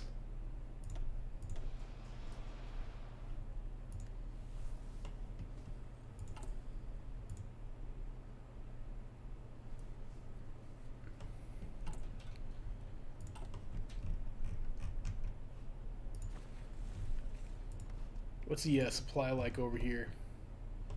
0 out of 2.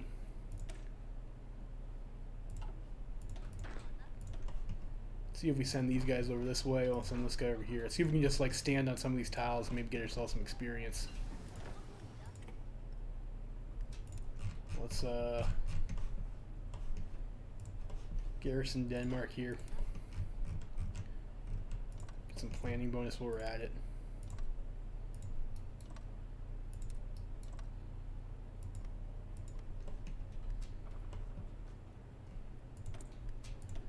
And get construction.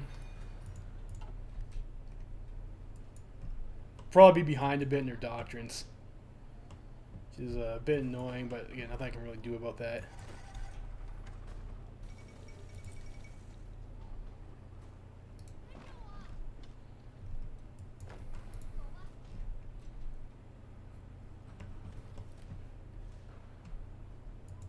Take another decision now.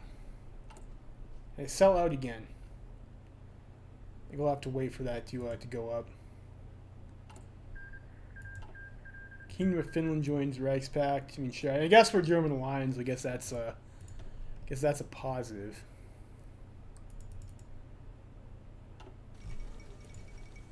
Standoff in America. We're like nowhere near close enough to having the 100 or PP to do that attaché. Indian Clique cancels their non-aggression pact with us. Fair enough.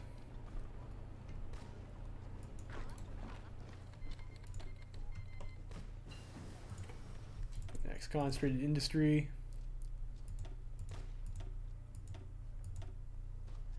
So I am tempted to maybe also start working on the medium tank, just because we don't have any medium tank or research bonuses. We also need a land doctrine, though.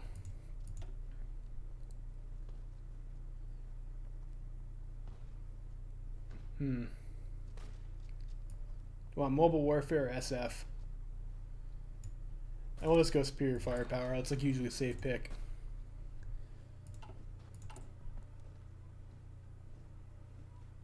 Let's sell out again.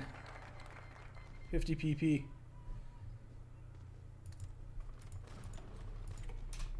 German tooling and equipment. And we'll start with we need those factories. They're still war DOA. Yeah, they are. Doesn't look like they're gonna lose though. I can only send one division. I guess we can do that. If that's what you guys want to see, we'll do that.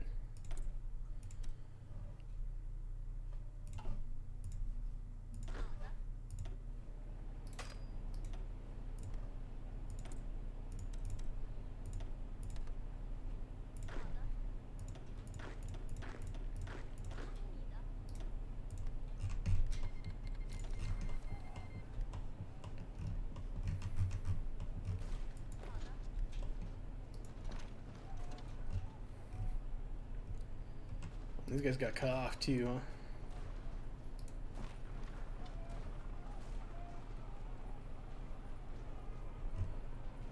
It's nice for us.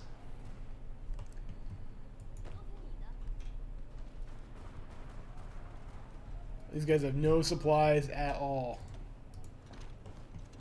Let's get these guys out then.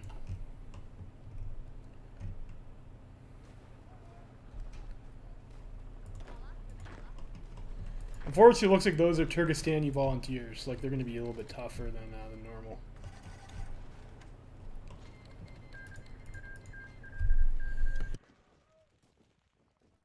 And the East Turkestan has got a lot of shit.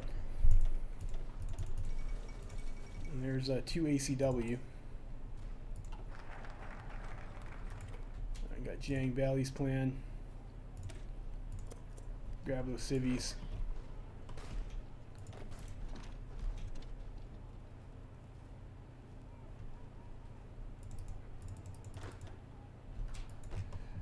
So those guys showed up over there. Send them over to the front here. Serbia's decided to go monarchist. That's nice for them.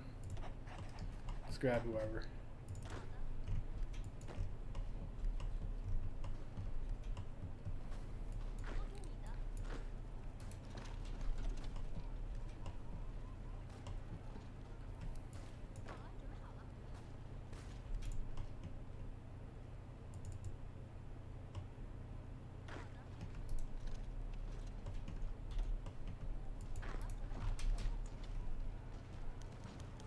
German candidate becomes new high commissioner in the legation cities. Following the outbreak of the Second American Civil War, the legation cities, heavily reliant on American protection influence, fell into a power vacuum. The legation council had to vote on a new high commissioner to lead the mandate into the future, and it seems they have chosen Ambassador Bodenheimer, the German delegate. This probably signals an anti-Japanese turn in the cities and possibly a pro-Israeli alignment. And that's, I guess, good for us.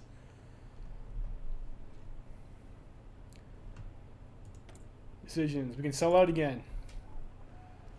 I think we have to go for attaché first. We need the army experience. It's like super important.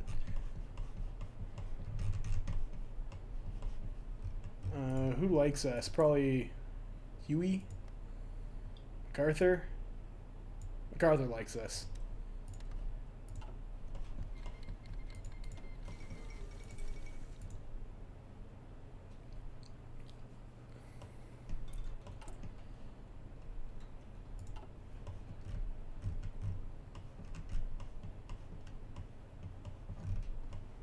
We got this mess over here. It doesn't help the game is being so choppy. Alright, so yeah, we need to make sure that this goes our way too.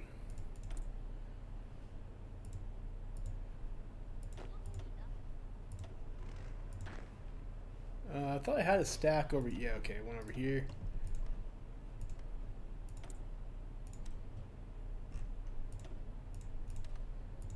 So new division. I think we get some decisions here too. So we have 2 years and we just get ourselves a bunch of land forts. Guessing, that's fair enough. Let's send volunteers.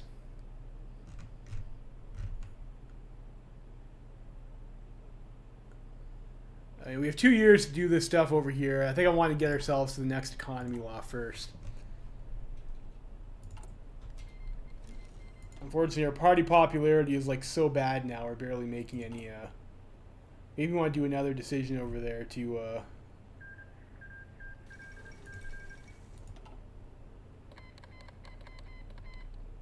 Bribe. That costs us PP. I mean, that's. Consumer goods fact for 60 days. Let's take that. I don't want to get myself into too big of a political hole.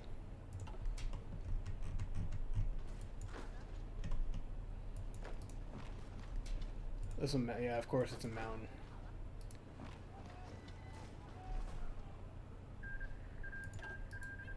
Keep cycle attacking there. There's a lot of spots to micro.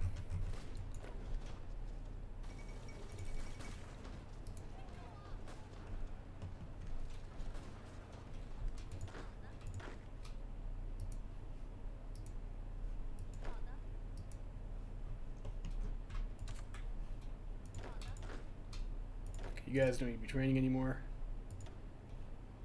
Again, stick this stack back over here.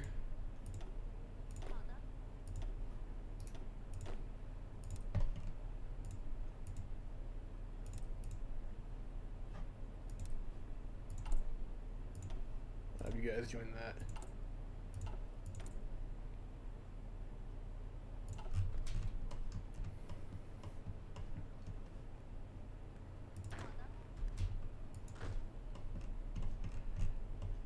Hmm.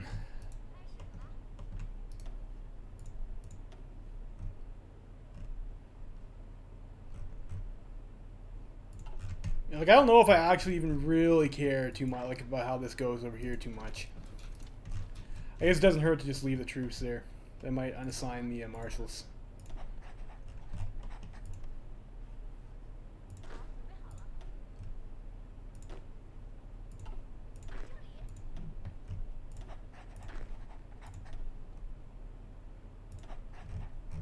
You know, that guy's alright, I guess.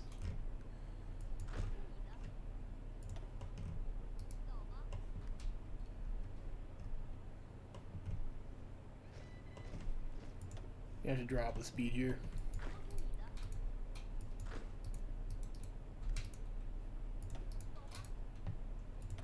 So we'll try for that, and we'll just keep on training these guys. Alright, no we won't actually, because we're already over our divisions cap. So let's not do that.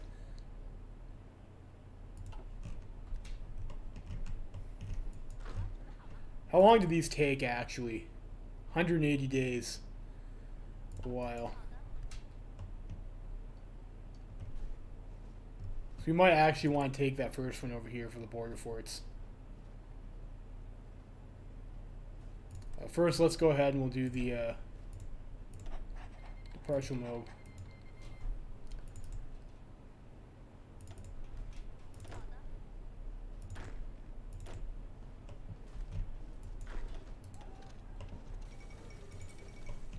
Probably actually the easiest way to get encirclement is probably coast. The Hills province. Go that way. To kill that Mongolian unit here.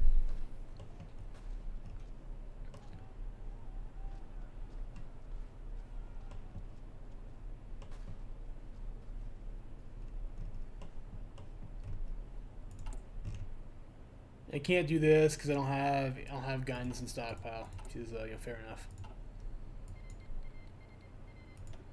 All right, we don't have German bailout anymore. That's wonderful. So we can start getting more political power, which we need. So that's great.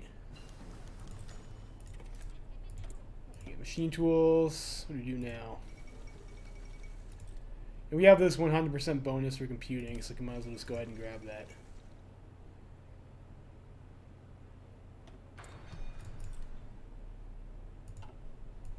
Seems like that will be worth it.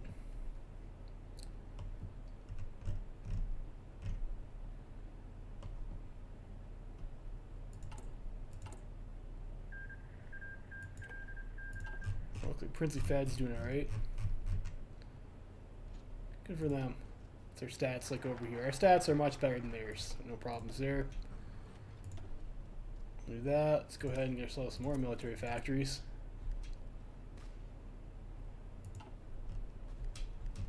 I think that one that we just got was the 2 civies focus.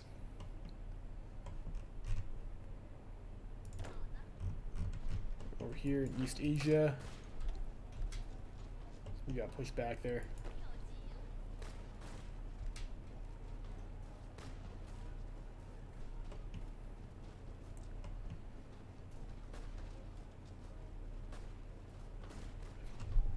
And like these Viet Cong units, like real shit. But they have a lot of them. There's the Spanish Civil War.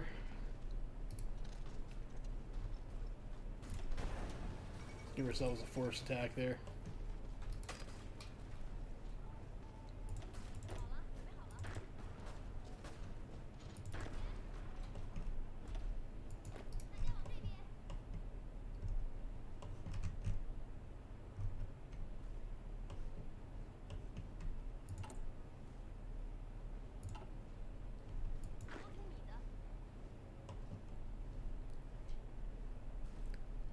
I'd like to maybe get a cavalry template 20 width, but I don't have the army experience to do that.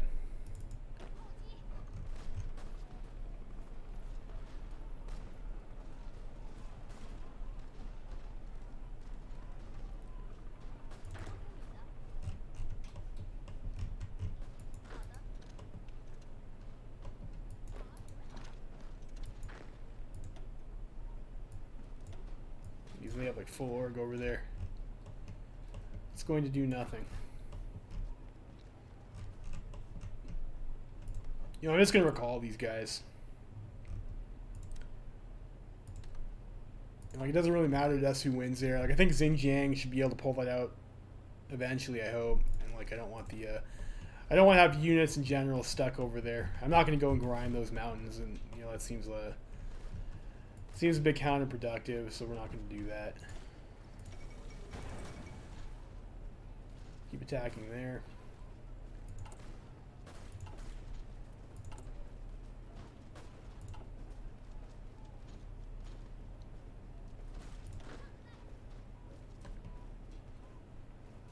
So try and slide in over here and kill these two militias.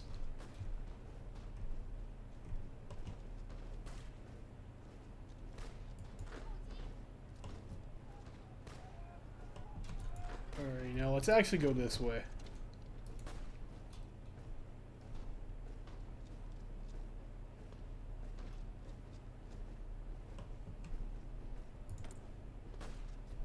So over here.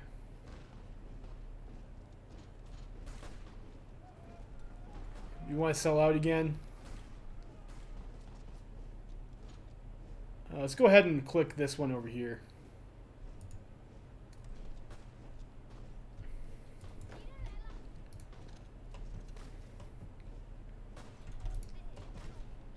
Shit.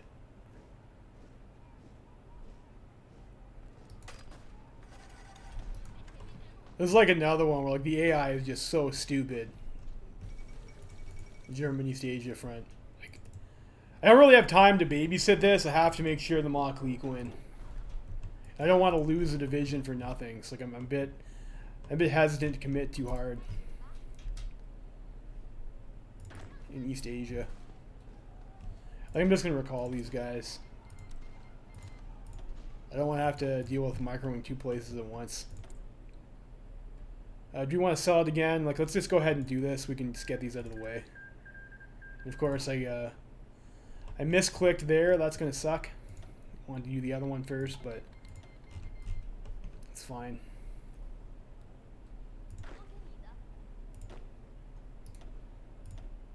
Those guys there.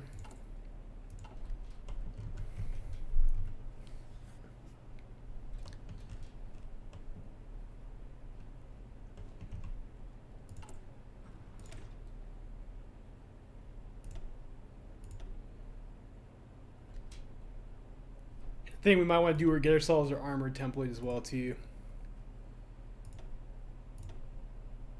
Oh, we don't have any. Well, you know, we'll get some more experience. We'll get some more experience first.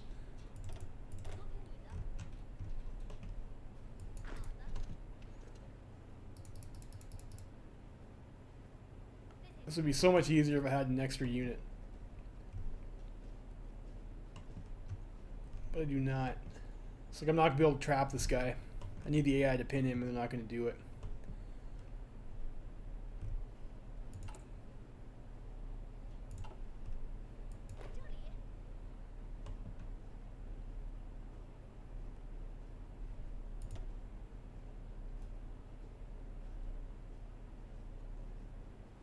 I mean, you know, maybe we will. Maybe. We'll send small arms. Pick it up. Construction. What should we grab here?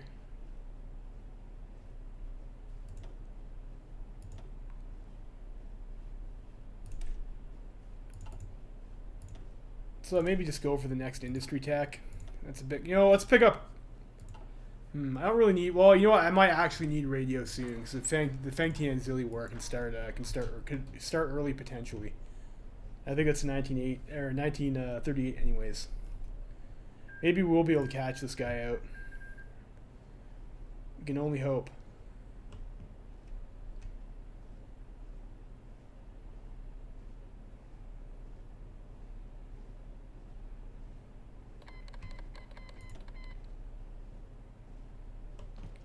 And there we got him. So go for killing that guy.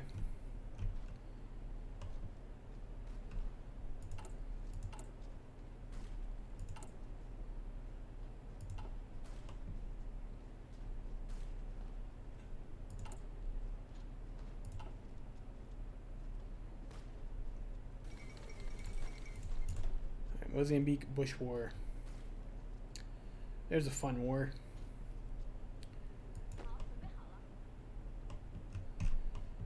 So we'll do that, and then maybe if we pin that cav, actually the AI will encircle it for us. Should be great. Yeah, okay, so we do that, he moves here, we move here, and we kill this unit.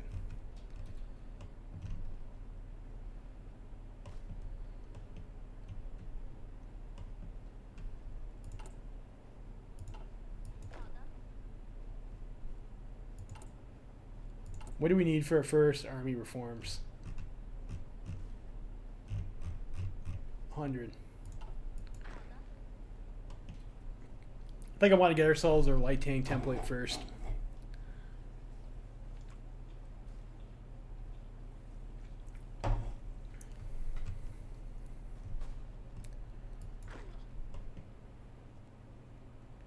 Gotta make sure this guy doesn't start moving out.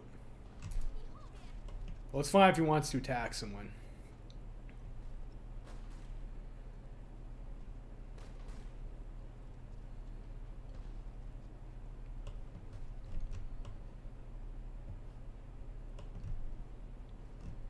This would be nice over here too, to move over there. Take those guys out. The 2 Mongolian divisions.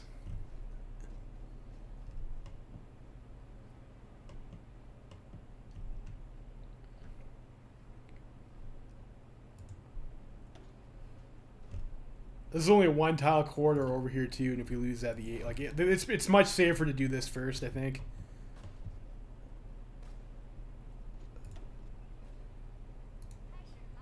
And we'll take the rails over to there. Actually, we'll take the rails over to here. Or no, here is good. Here is good. And we'll move over into Ordos.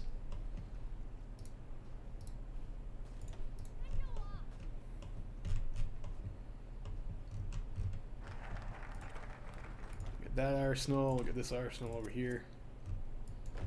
Which costs us 50 PP, so we'll make sure you want to take the last, you know, just yeah, you know, I don't necessarily want to take another one of these. That might hurt us a bit too much. We'll have the 40 PP we need anyways.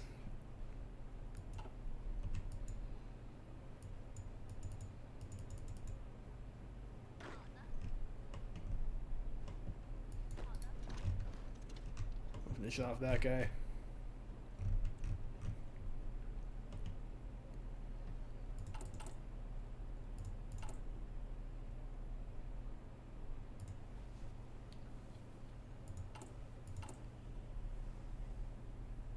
And yeah, I'm gonna start cranking out some light tanks. So hopefully help. Hopefully that'll be our ticket to killing Fang Tian. Usually that's like the easiest way to clap these guys, just get a few light tank units.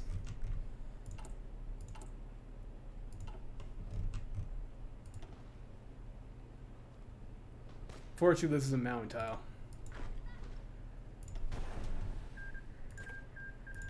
We give ourselves the old force attack try. This is the shit cav division anyways.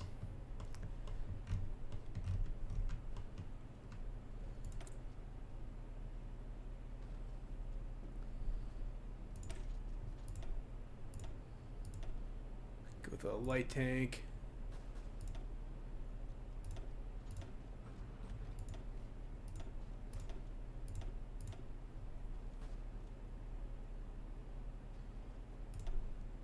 Go like that for now. I think we'll go with like a 7-3.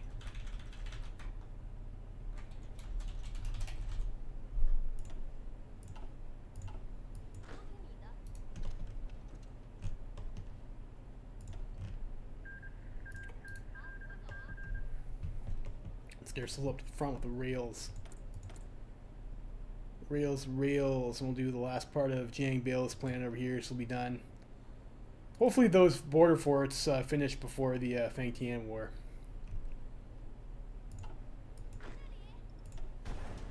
A force stack there to make sure we don't die. I mean, we can counterattack him, but look, I'm not sure. We're not going to really be able to make any encirclements for these guys.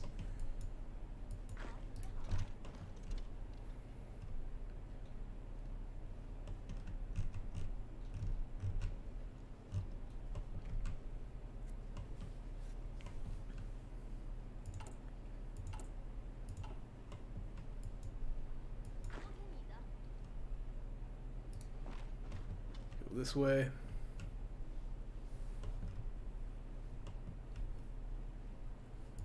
We also need to start getting fuel tech as well. If we're going to put up tanks, of course, we will eventually need fuel.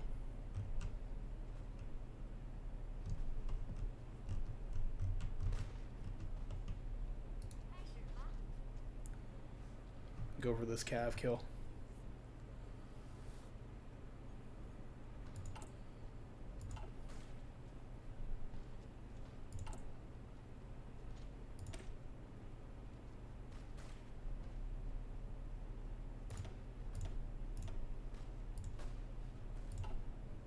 And how many light tanks does that? How many light tanks does this need? 420. We're at 188 right now.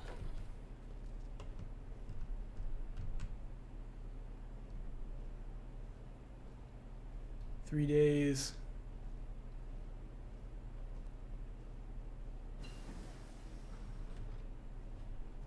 I think we'll get there first. That's we'll start on that. We'll have you move over this way immediately. Try and pin that guy and make sure he dies.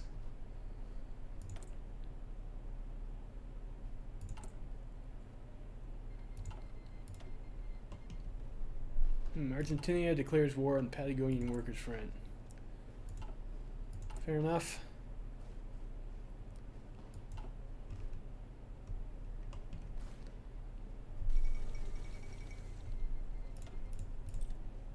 There's a war in Argentina. Of course, it doesn't really matter. Sending some more guns to Montclair.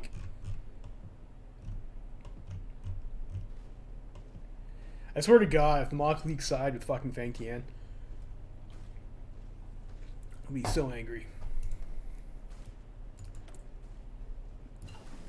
Alright, we get mech computing. Let's go ahead with fuel tech.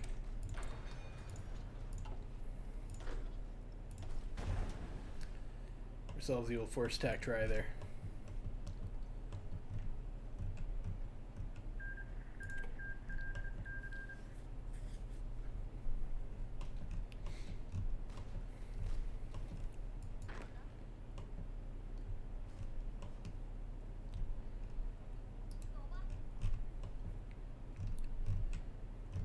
So we got that.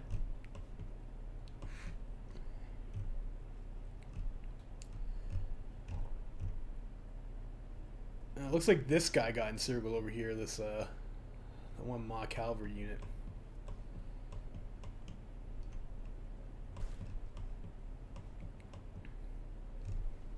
It looks like these guys are strategically redeploying. Org is probably low.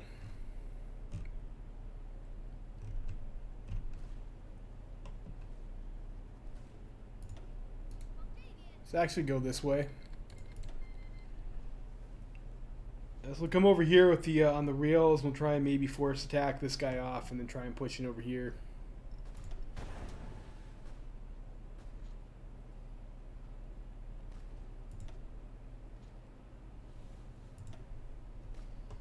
I'll see if we get that anyways.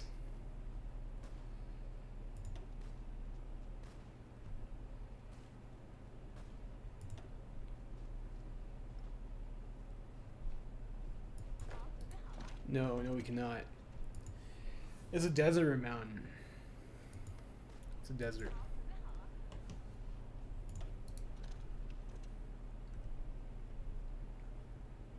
Might be able to move over here and get this infantry.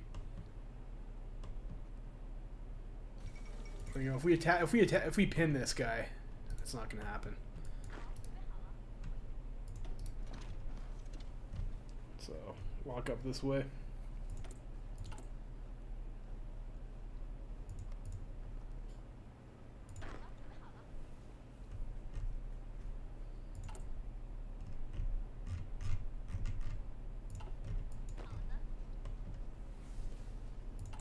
And our tank unit, let's go ahead and grab ourselves the engineers there.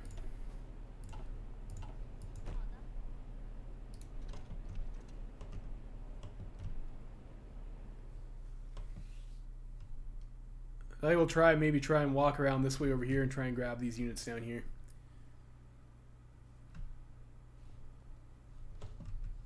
Let's maybe go to 4 speed. We're only handling 1 unit. Looks like that should be fine.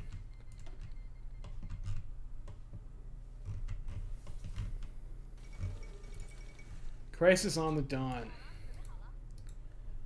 We'll see what happens that way. Alright, modernize armament contracts. So we do that. Division speed, that might be helpful.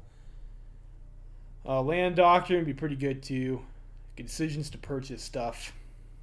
So we could do that, or we could come over this way over here. For infrastructure, and then, you know, we would like to maybe destroy some isolated warlords. Let's start doing these.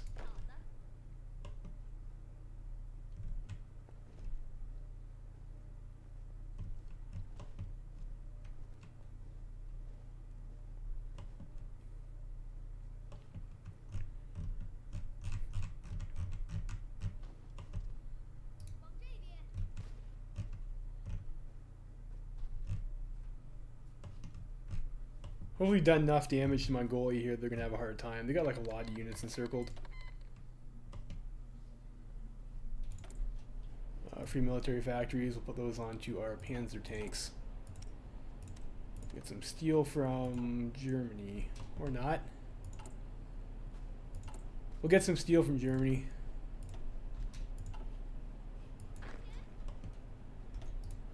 It's actually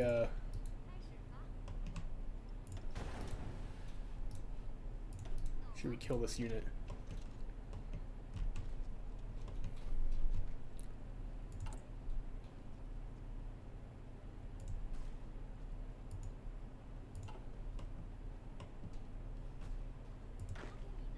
You guys don't have to do that anymore. Move these guys over here.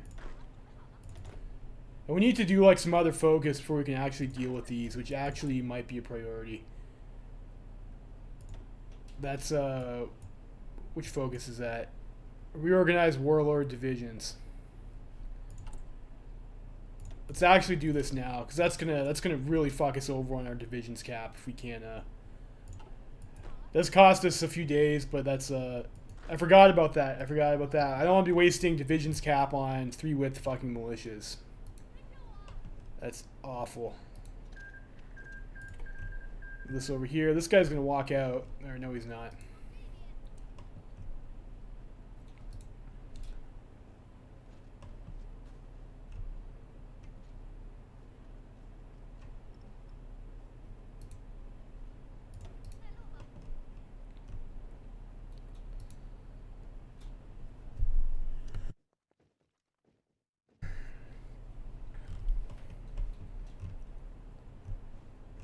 Look, that unit's going to go this way. It should be fine.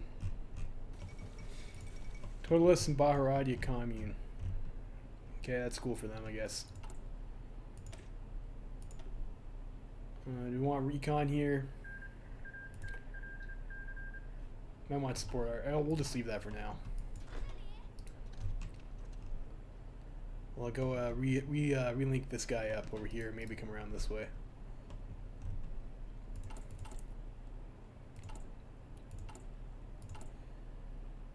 And hopefully this will finish up so we can get some of our consumer goods factories back. I mean, that'd be nice.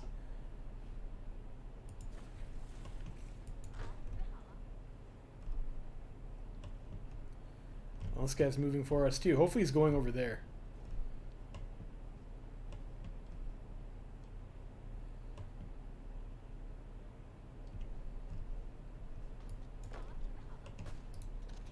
And that guy's gonna get pinned, so we'll go this way.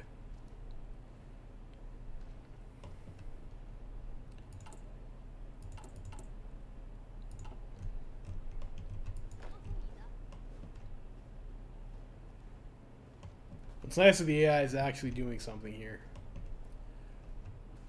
I don't know if they'll be able to last long enough to like actually hold this guy in place while we get this way. No, we can just go this way. Alright, we're gonna get him. Make sure we do with the force attack. Wonderful.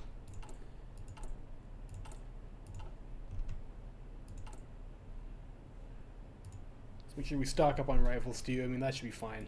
We need to convert all those militia divisions over into to 10 widths. Fuel refining.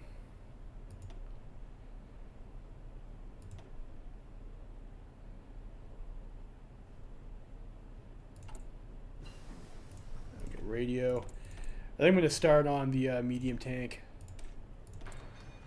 So we don't have any bonuses. We're gonna have to hard research it, which is pretty ass, but nothing we can do about that.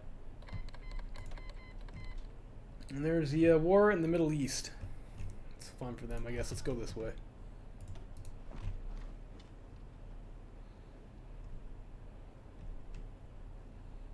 Not sure where this guy's walking. He's coming over to us.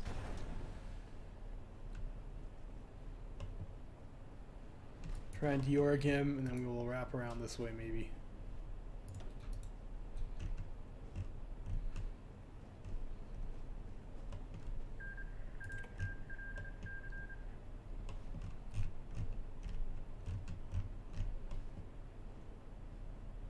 And it looks like Mongolia is having some problems. So that's excellent.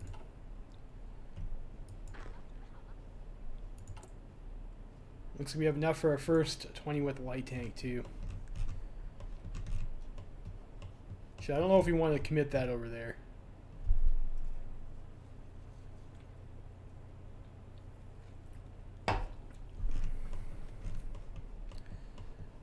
Maybe send that to German East Asia against the Viet Cong. I don't know.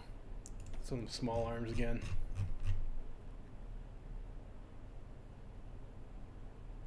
And let's let's grab this.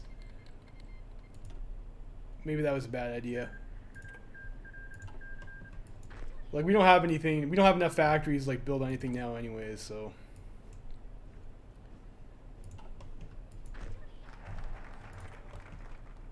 How long? Wait, let's pause here. How long is this going to take me? This is 8 days, 13 hours. Yes, we can't do that. We go here.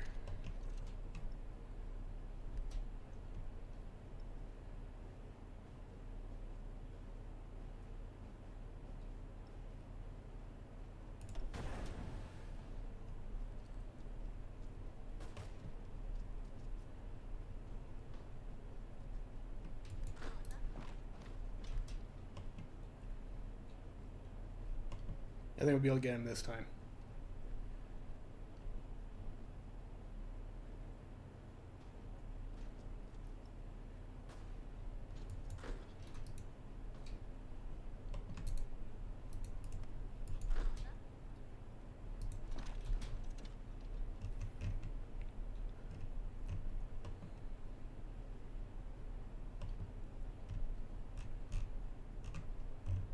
I don't know, not that this one infantry unit like actually matters at all. Next natty focus, reorganize warlord divisions.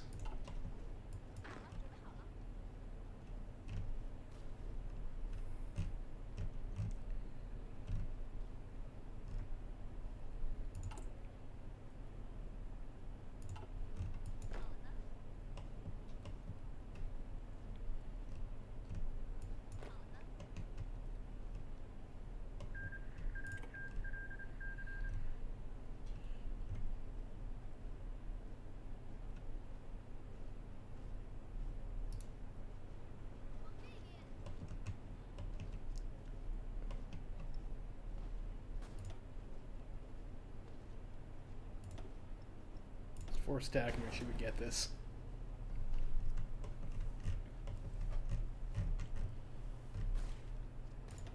Anyway, we should get that. Have the better stats.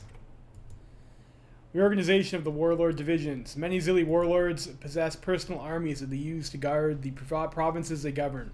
The fighting capabilities of these troops, however, are subpar at best. They lack standardization and are more used to shaking down peasant farmers for cash and fighting pitched battles.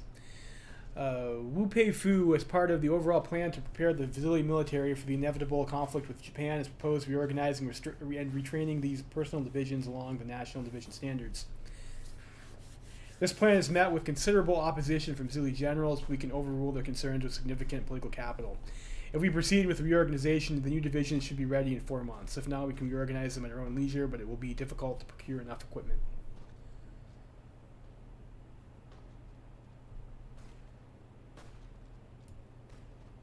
I think we'll do that, and then think we'll just convert all. We can just probably convert all these guys. Well, we can't convert all of them over, but we'll start anyways. So we'll do that. We got the bonus for land doctrine. I think we continue down this path over here. Get ourselves the infrastructure. Now that's 38, and we can start going to war.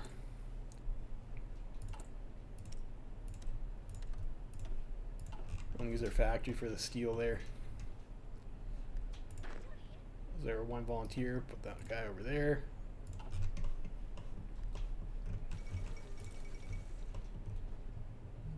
So that's annoying, but like, I don't really think that actually matters for us at all.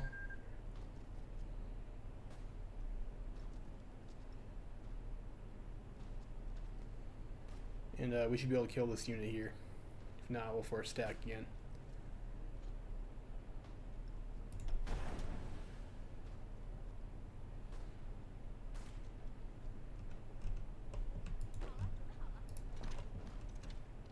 We will continue pushing forward. Tibet offers to swear fealty. Tibet has recently sworn in a new governing party, the Young Tibet Party. They have taken a pro-monarchy stance and decided to reach out to us for aid and support. While Tibet is certainly far-flung, collaboration with the regime would certainly not be harmful. Sure, we'll go no aggro.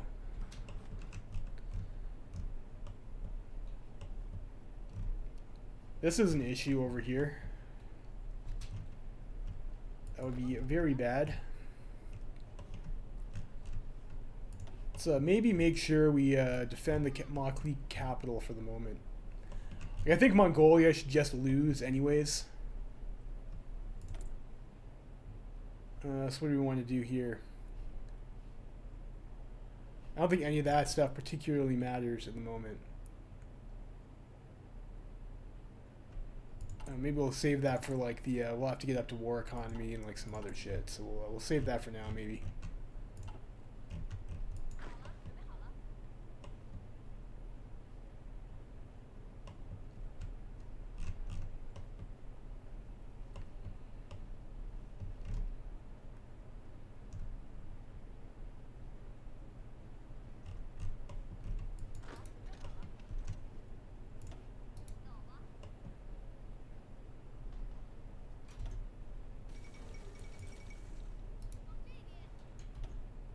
We'll just park ourselves in the capital for the time being.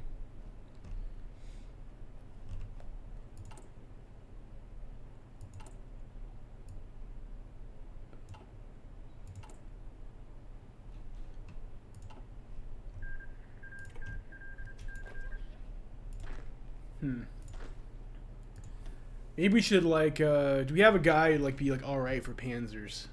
Like somebody who's got like decent attack and stuff. Like this guy's okay, but he's got infantry officer, which isn't exactly the greatest trade to have. Same with this guy over here. Although he has, yeah, you don't want your guy to be reckless. Yeah, that's unfortunate because he also is armor officer.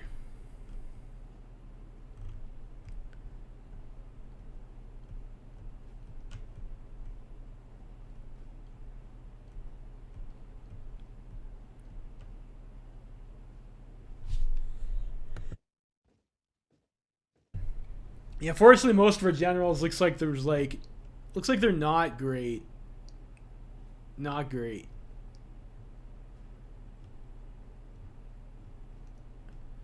These guys are old guards. You know, we even had two decisions to.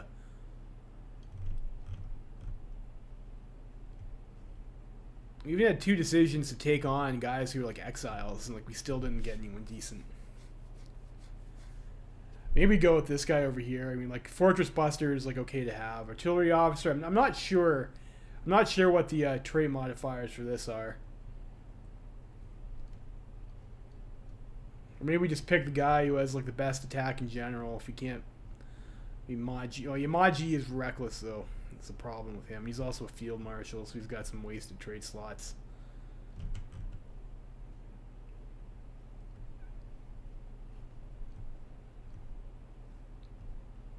Maybe the brilliant strategist. This guy over here. Let's go with that. Like maybe let's convert this over to a light tank unit.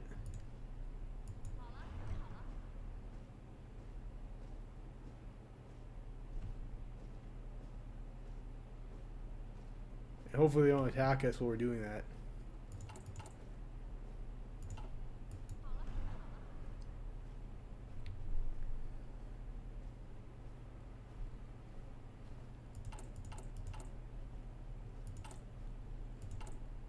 I think we're almost done with some of these plans here too, so you start getting some of our factories back, hopefully.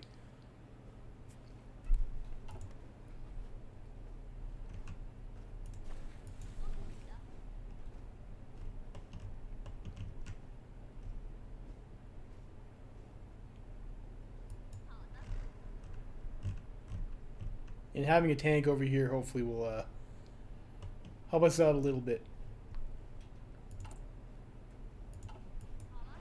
with the speed.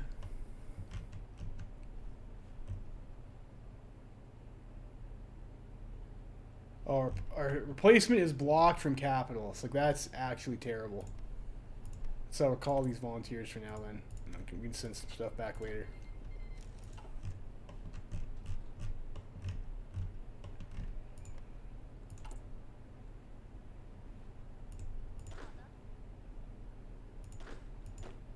I'll have you guys train. Let's make these guys all the National Cavalry Division. And I'll have those guys train too. And we'll convert this into another light tank division.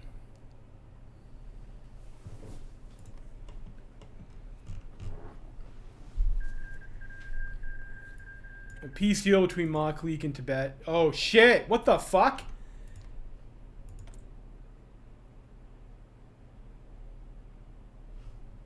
So they have a truce, but they're not a puppet. That's bad. That's bad. So I misplayed that. I guess they probably walked into the Mongolia capital and then they lost the war. Like, how did they lose? They're like all the way over here in Mongolia. Oh wow. Wow, we were getting fucked by the AI. Oh, that one was my fault. Like, I didn't realize we had supply. I didn't think we would have supply blockage given that we have a border. But I guess that was the case. So I should not have attempted to convert that unit type over. That kind of cost us that there. I think if I just left them as infantry and parked in the capital, we probably would have been okay.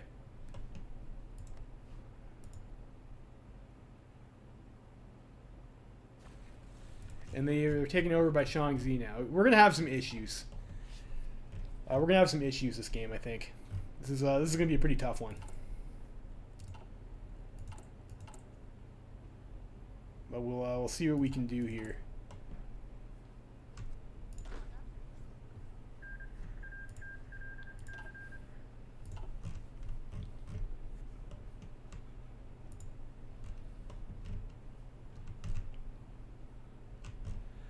Yeah, I mean this one was like this is a big piss off because we were clearly winning this conflict and it's just the AI left their capital. Like that's just extremely frustrating that they keep on doing that. But I mean, you know, the AI is the AI, is what it is.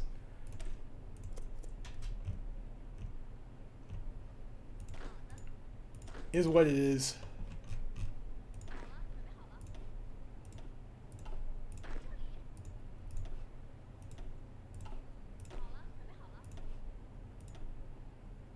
Maybe we'll make these guys red.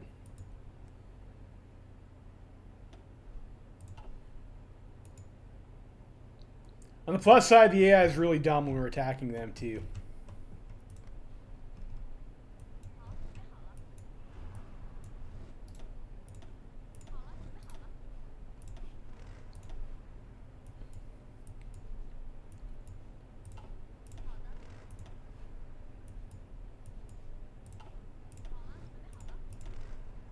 Might as well train those. So go with Wu Pei Fu there. Jiang Bailey there. You know, these guys, the Cav guys, we can just put over here. You guys, the Cav general.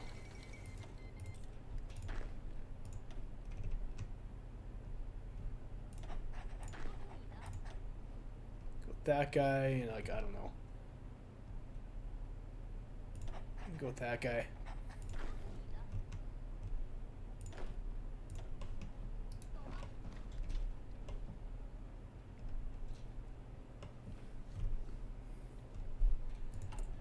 Like we're gonna have some issues with this division cap hurting us too.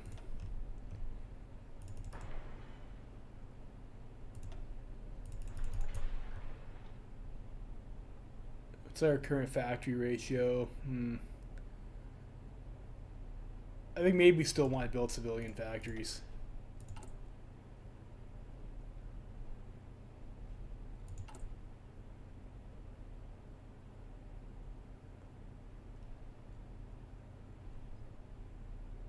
So maybe do let's do a round of bribes there. I'll spend 50 PP on that. And hopefully that will help us with our overall political power gain with the party popularity thing there. Oh, this is giving us some player production efficiency cap. I don't want to go too far in the PP hole. Well, we are pretty much maxed out in our production efficiency now, I think. That's pretty cool.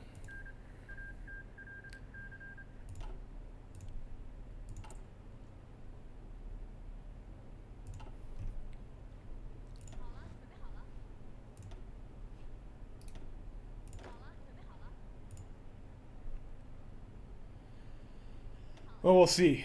We'll see. If we can destroy some isolated warlords, hopefully this will at least help close off some fronts, maybe.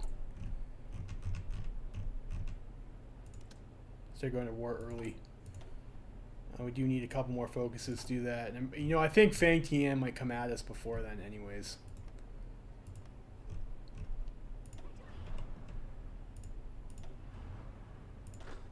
Those Japanese dick suckers. Get yourselves an infantry expert in this guy too. Might as well. So at least we have good traits in our infantry generals. Yeah, unyielding defender. Weird that he has offensive doctrine even though he's like a whatever strategist. Yeah, I think we have Yang Sen, don't we? Like Yang Sen is like a pretty good defensive general. Maybe I should have saved my command power and like promoted Yang Sen here. He's got like he also has the inflexible strategist, but he can also give him defensive doctrine, which might have been a bit better there.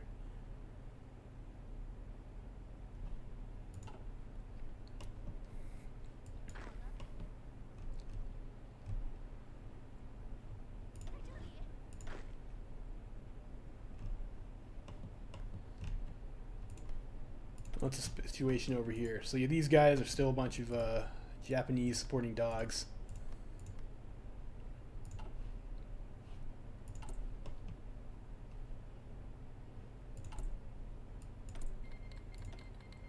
Yeah, this is fine over here. We'll go on the local police force.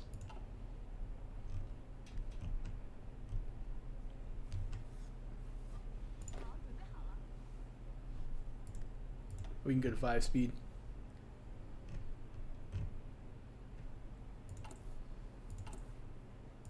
Let's train another group of light tanks here too.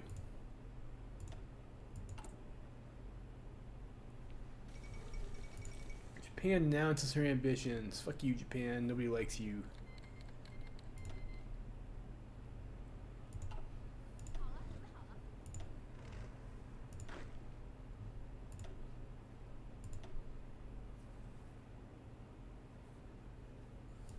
Then we'll just keep training these guys because we're pretty close to 100 experience anyway, so we can do our first army reform.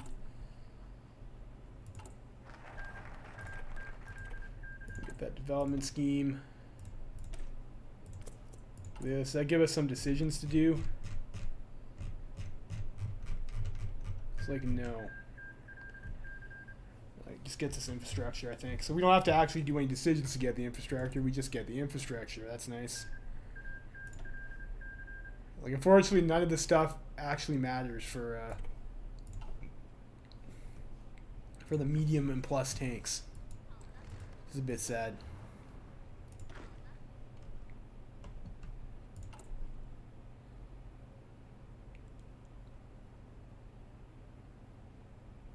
We're close to that magic number.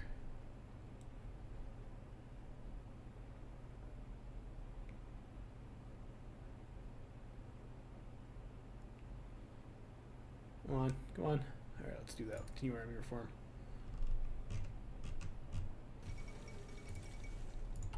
Fall of Madrid. And then we have a bonus after this too. So we'll have like a decent number of support companies, or sorry, we'll have a decent number of doctrines anyways for this war, hopefully. At least out of the first two. I'm not sure if that's going to be more than what Feng Tian has, though.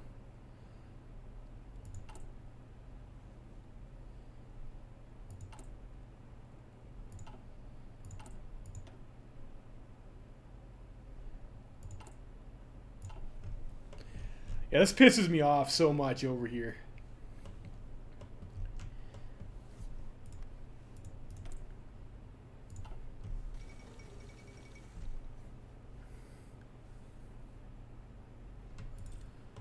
Nationalists take over in the Netherlands. Okay. Good for them. Busan Treaty. So we have the Joseon Kingdom. What is Japan doing?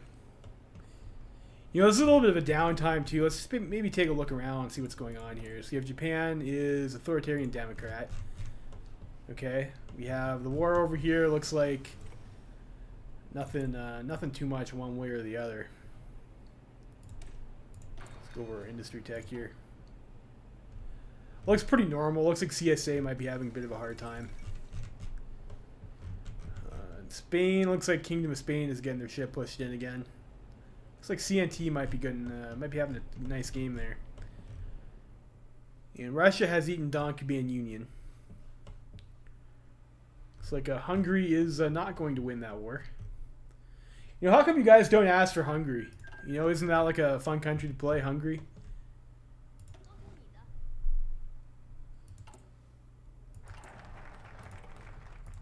I'll do attack isolated warlords. So we'll see. I think now is like usually about the time when Feng Tian decides to come after you. Steel. Steel. Let's just go get that steel. Seems like a reasonable use of our resources. You guys are trained. You guys are almost trained. You guys are trained.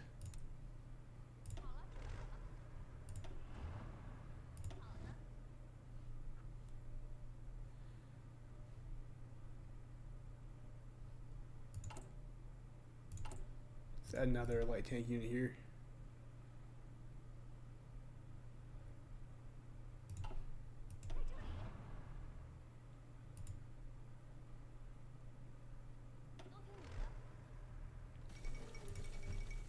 It'd be nice if we get like an early shot at King.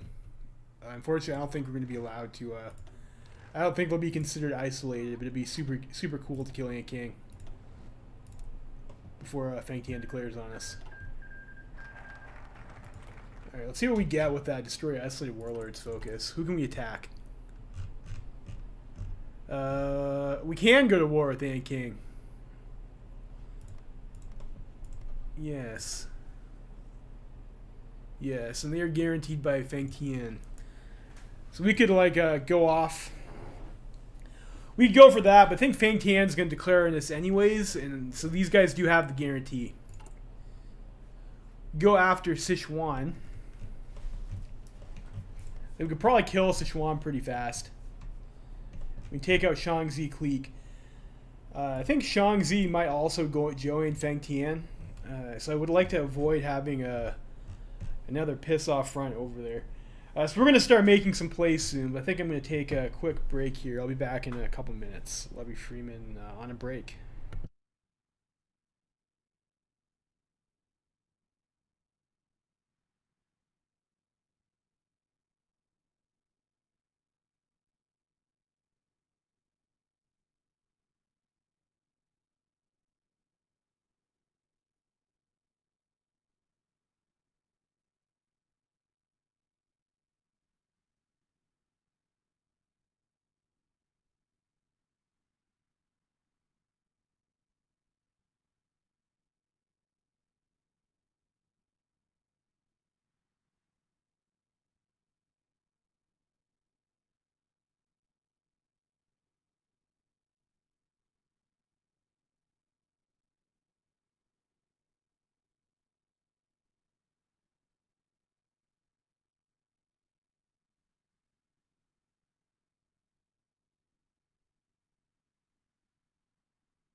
Alright, so where do we want to go here? Let's pick a focus first.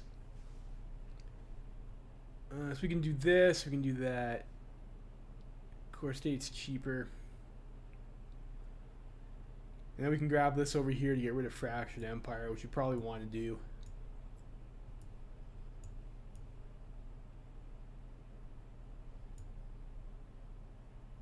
Decisions to secure the interior. Decisions to rebuild our alliance. It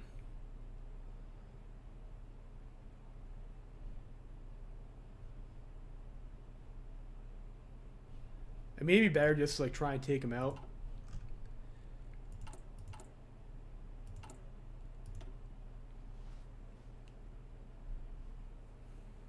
"40 days later," like, I don't know. I mean, I don't want to pay 15% stability. So we could do that, or we could start working towards a research slot too. That might be a good idea.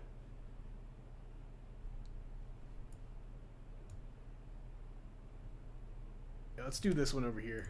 Do hire German engineers. German engineering is good, right, guys? And so these guys down here, Guangxi military government, and this is like, this is a bit of a piss off to fight down here. Should maybe try and knock out the Sichuanese first. This will trigger war with Fang Tian. Like, I'm pretty sure this will get a war with Fang Tian too if we go to war with Shaanxi clique, and this is like all mountainous.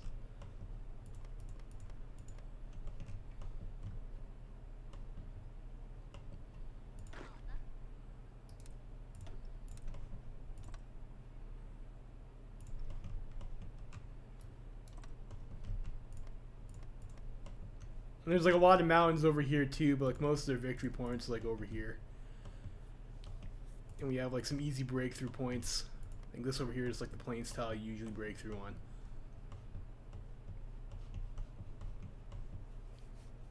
Let's go for the Sichuanese. We'll see how that works out for us. Hopefully we're able to support that attack.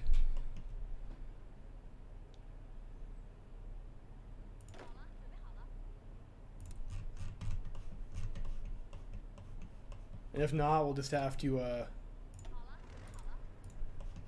deal with it.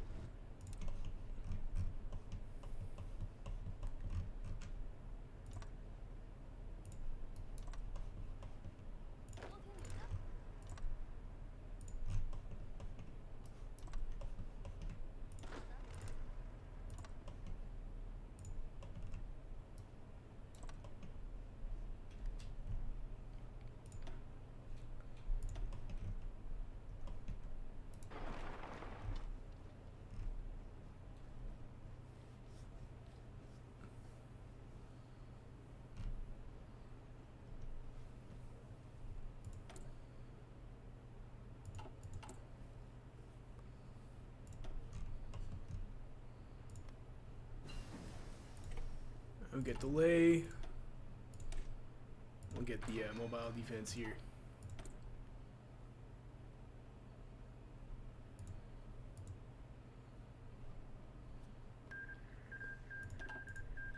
Cybernetic has joined Chiropac, and that's nice for them.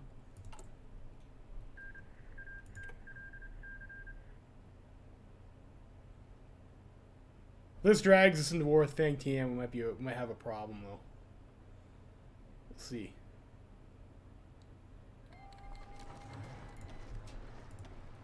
Looks like that's not going to be the case.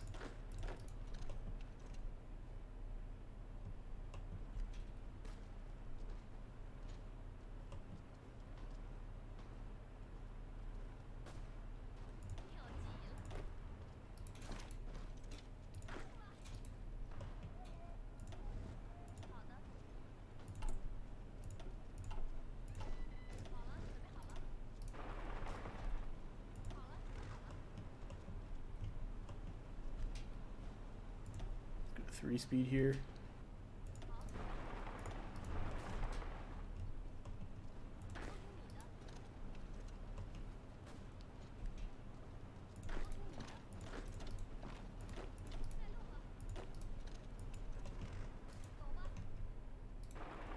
drive south here.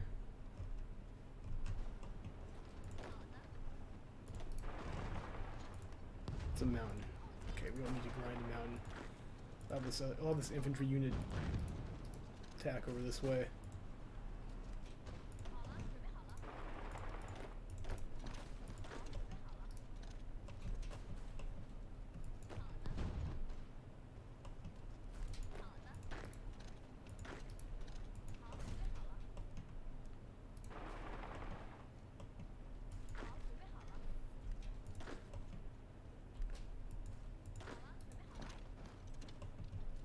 Watch these guys to make sure they don't try anything funny. Grab Chengdu.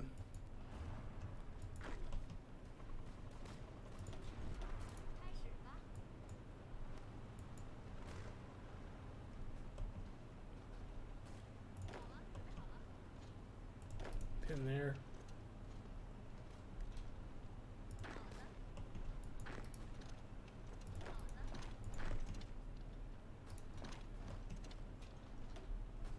Probably just, that's fine. Stay there for now.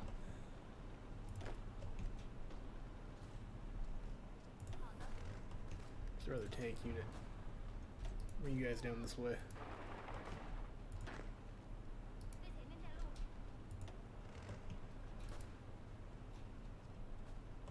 We're already over the river there. Let's keep on pushing this guy.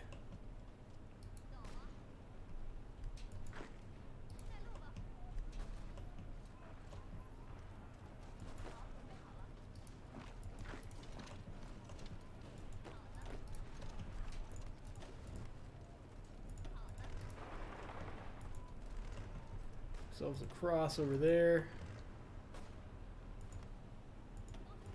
And you two guys can go over this way.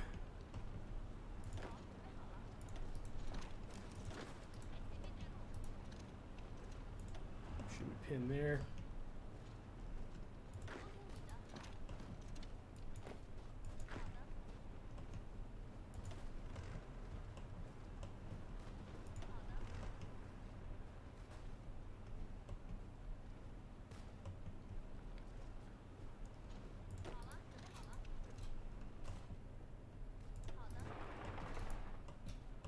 Chongqing.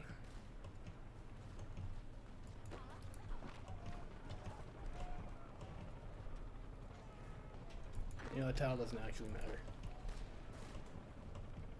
You're already over that river.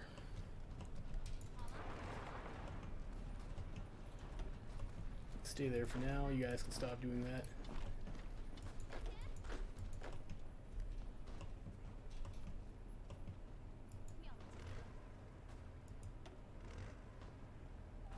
We can actually move to this tile over here and grab it like that.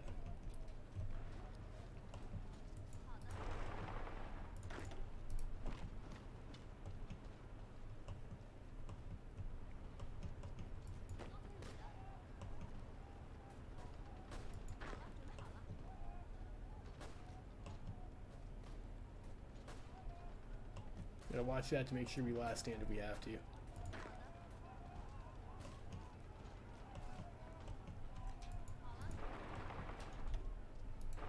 Let's actually do that. We'll pin here. We'll get our tank unit up in the mountain. Attack that cab. It's a low org. Stop that. Move here. Wait, no. Pause. You attack here. You move here. You guys pin there.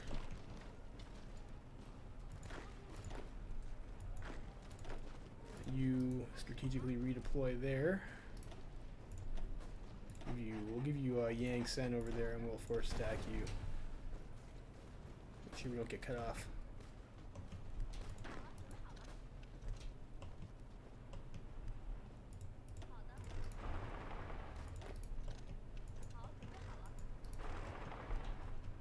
Not that we're going to get cut off anyways. Okay, they capitulate. Easy. So we have that. What else? What are our other options over here? Sneak attack on Yan Jishan, or we can go after Yunnan Clique. So yeah, Yunnan Clique kind of sucks for us.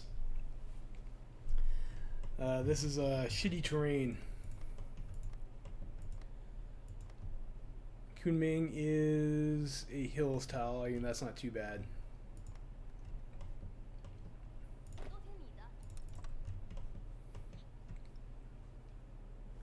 Attack Yunnan. That's what I'm thinking. So I'm thinking we are out of this supply. Are we supply fucked here? No, I don't think so. Repair that infrastructure. Should we trade for a bit of oil now too? We can get from, I don't know, get it from Germany. 2 factories worth of oil from Germany. We build ourselves a couple fuel silos.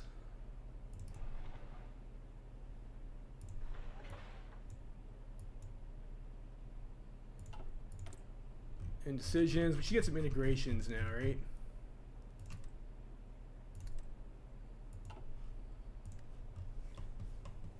Do that.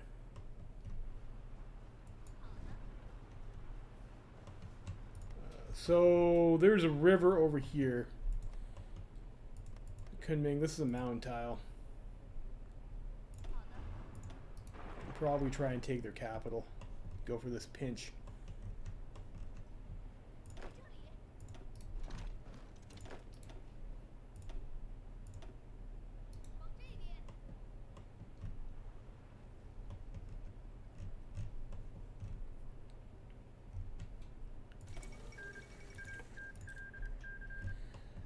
This is getting a little bit dicey, though. If we don't kill Yunnan fast, we'll have another front. So we need Kunming, we need Dali, and we're gonna have to take Guiyang. And we'll see what it's like. I'll see what it looks like once our troops are in position.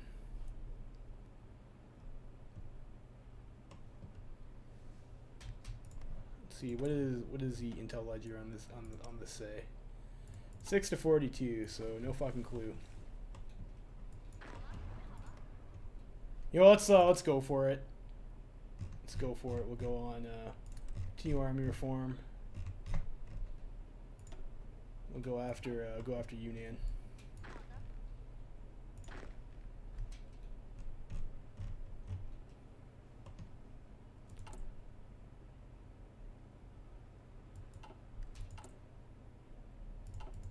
You have a fuck ton of rifles right now, too.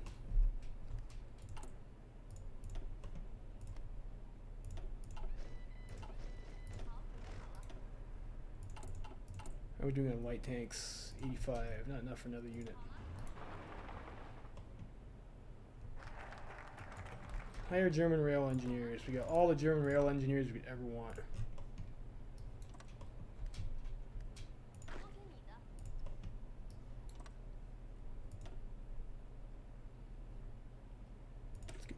Let's get these industrial bonuses over here. Or you know what? Actually, maybe we should go for faster integration. 60 days. I guess.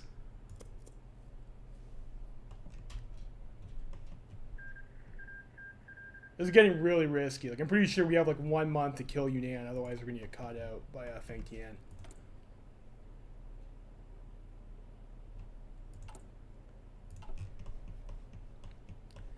And this could be pretty bad for us if Ian King catches us with our pants down.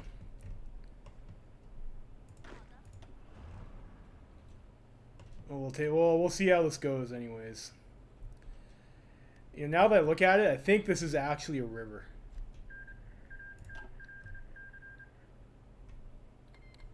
But it doesn't look like Yunnan has all that much in their border.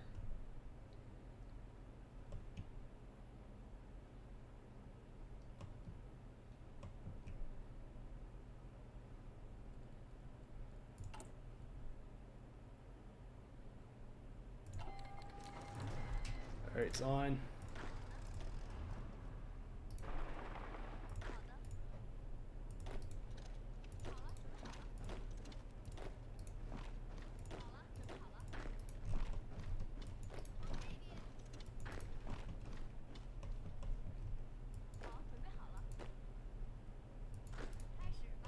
See if we can walk in this way.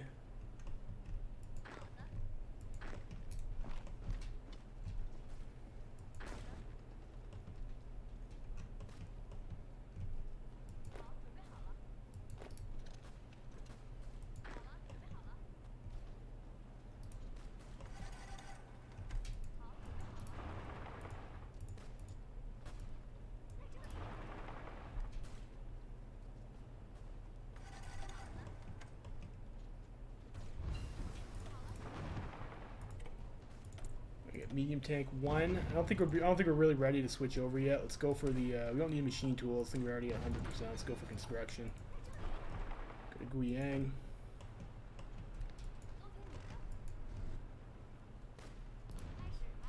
So go this way.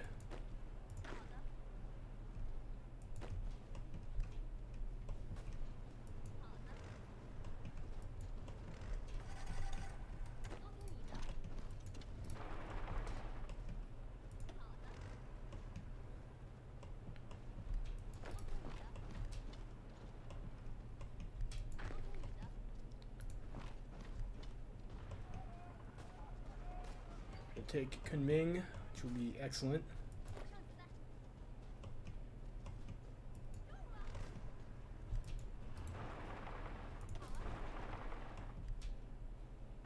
We already have Guiyang. I think we just need Dolly. And for Dolly's like usually the one. I think that's a mountain. That's a mountain tile, isn't it?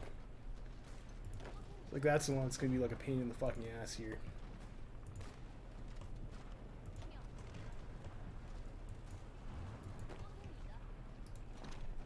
Move that over here.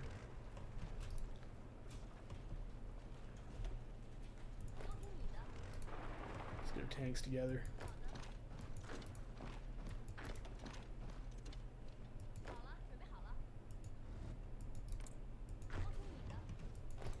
I need to be there. We cannot lose Guiyang.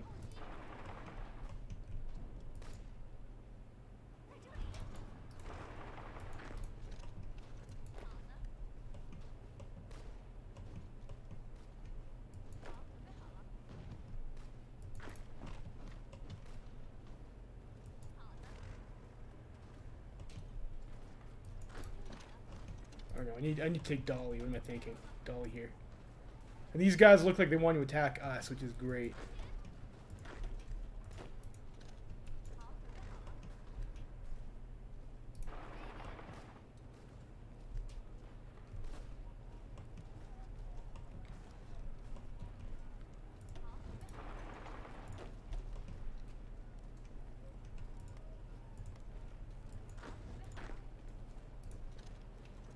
You stay here, and we'll have. Well, we'll just attack there.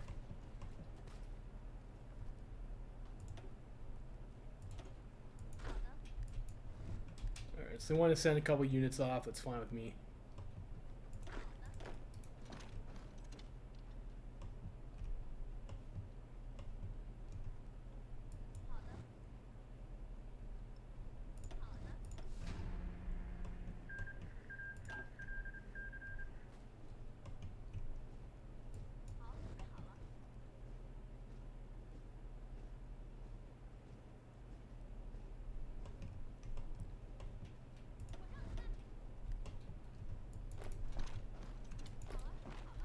Tighten up over here.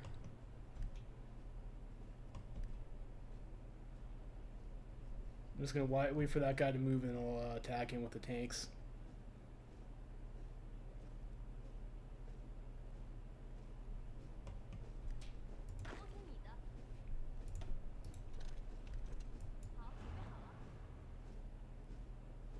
And hopefully be able to do that before Feng Tian declares on us, which I think is probably coming. It's probably imminent.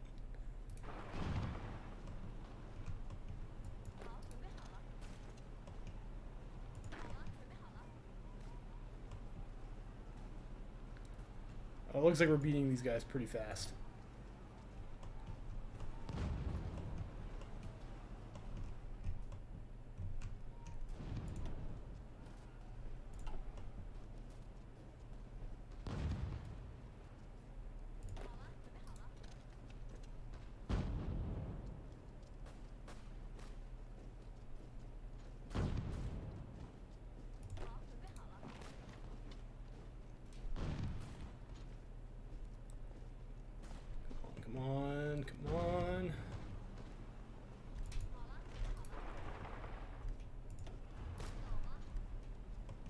Like, that should be enough to cap them.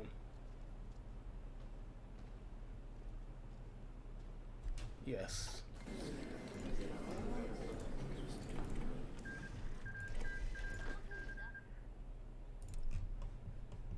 Alright, so we've taken out Yunnan. You guys go on that border.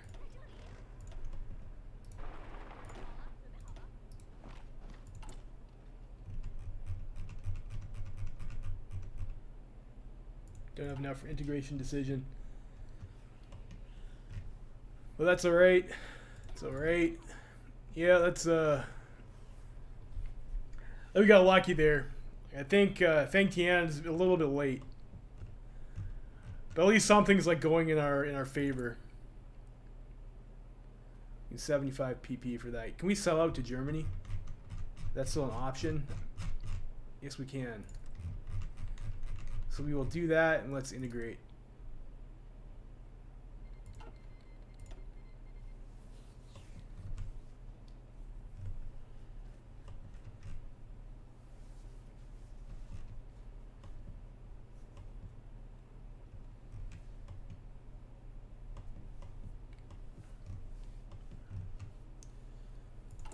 Are we on divisions cap? We can afford a few more divisions. Can we afford another tank division? Not at the moment. Let's train out 4 more national infantry divisions.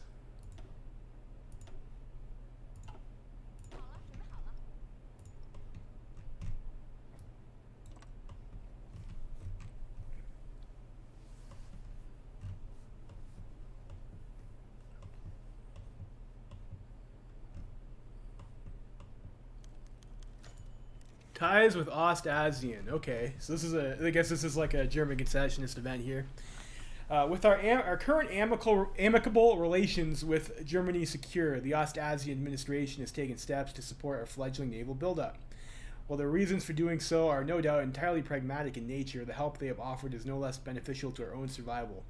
German engineers have offered to provide new ship designs to our dockyards, or alternatively an offer of a permanent naval attaché to further train our own navy has been suggested. What does this give us? It doesn't matter. I think we'll incorporate their light ship design. It's probably like the most reasonable choice out of that, I think.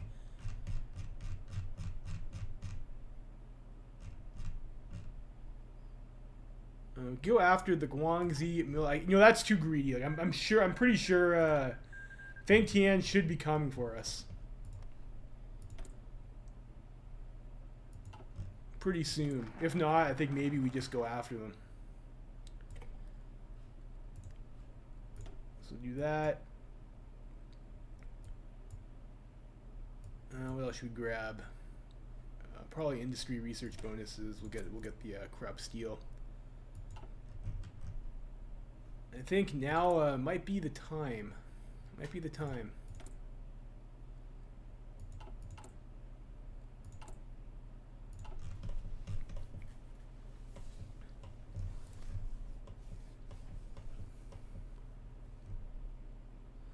So probably like battle plan into here. So what should we do? Probably killing Shandong is like the easiest way to like cap, and we'll take all these units out. And then we'll try and squeeze out Anking while we hold Feng Tian over here, and hopefully Yan Zhishan doesn't join in on the festivities. We got rivers, we got hills, we got forts. I think that's probably fine.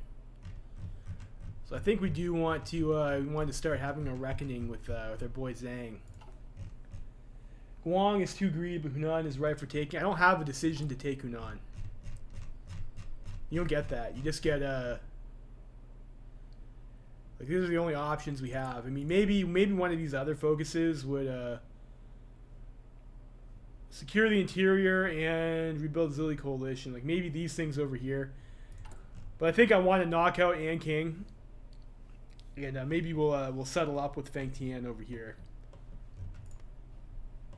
because we are on a light. We're on the light tank path. You do the other focuses for it, yeah. No, I think we go after Anking. Like, I think this stuff over here like doesn't really matter all that much. These Mongolian snakes might try and shank us in the back though. We do have no aggro with the Tibetans. I think I'm gonna go after King, and we'll start this off. You know, if Zhang is too scared, then I'll deal with it. I'll finish it. You know. So here, let's delete this order, and we'll have fallback line. Take these bunkers. Make sure we're covered.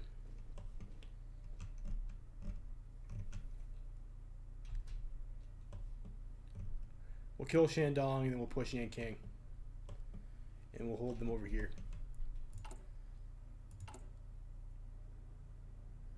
Unfortunately, we are getting kind of fucked by that division's cap because we have lots of population and we have a pretty big stockpile of rifles that we cannot use.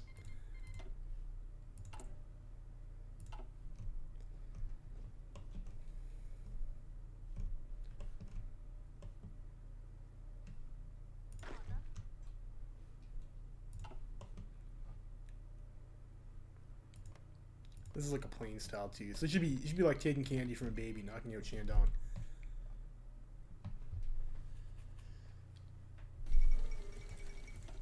What are we doing here for planning? You know, we're getting some. Let's actually staff office plan these guys.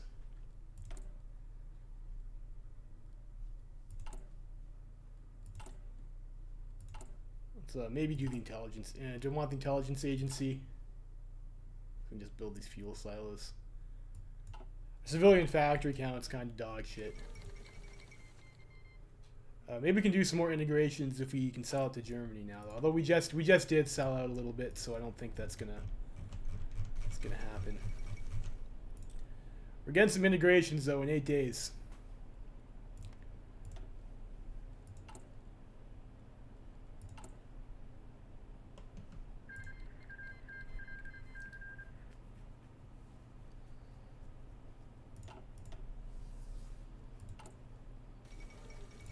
Great Syrian Revolt.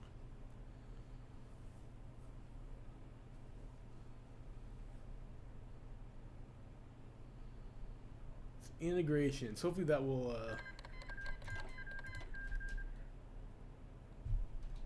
I don't think that actually upped our factory count at all. You know, I guess it did, but it was probably military factories. So maybe get another on trucks. Alright, we'll pause there.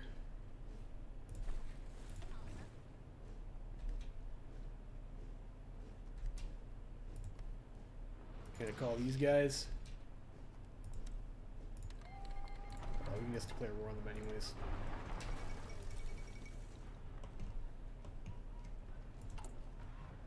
Alright, there we go. There's some divisions cap. 24.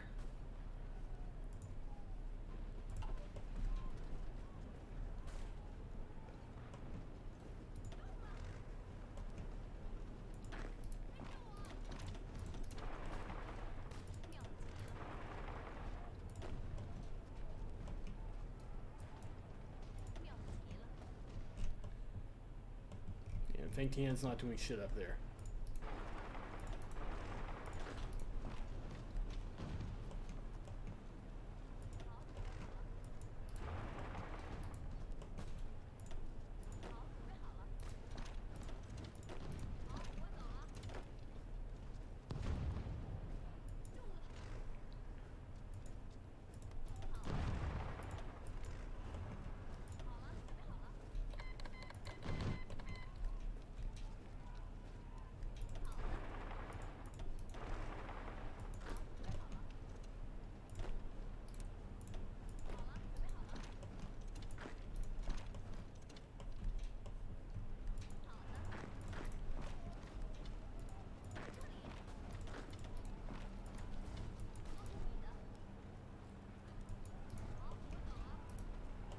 Snake their victory points here.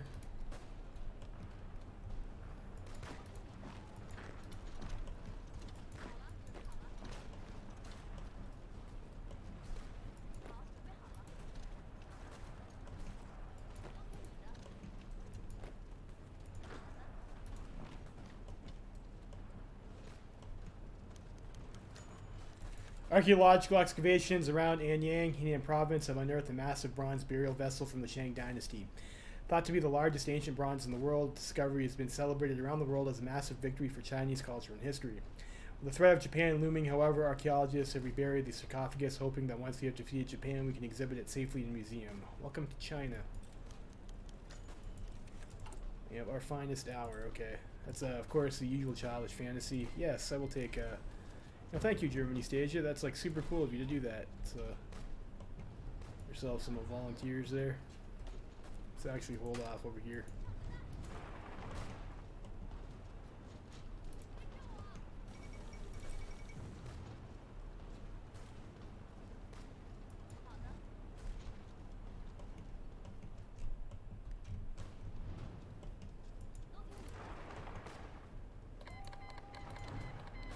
Shaanxi clique, really? Those bastards.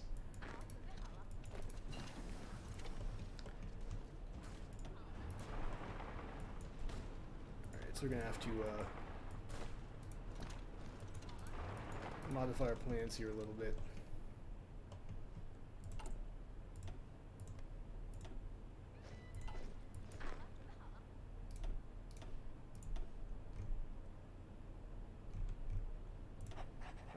Sure, you're fine.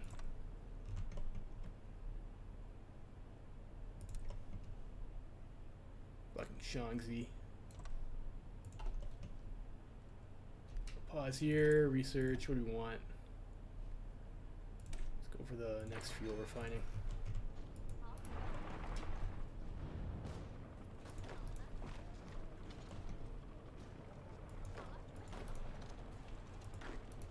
Fall back there.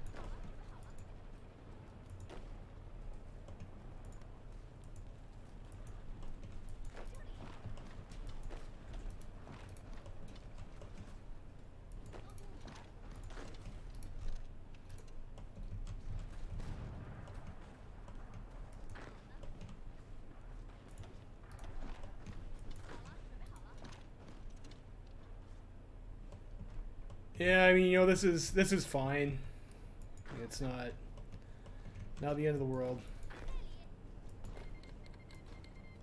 Yeah, 4 divisions from Germany to Asia, which will probably do nothing, but whatever. You know, it's thought that counts, right? You know, now Tibet doesn't want to have a no aggro pact anymore.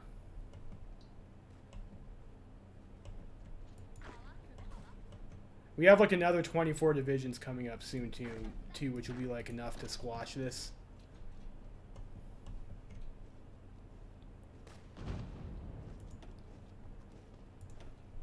Fortunately, this Jinan tile is like a bit of a piss off to take because it is urban.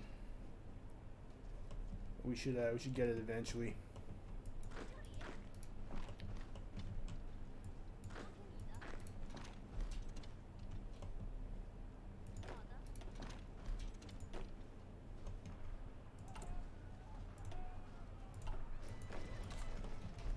There we go.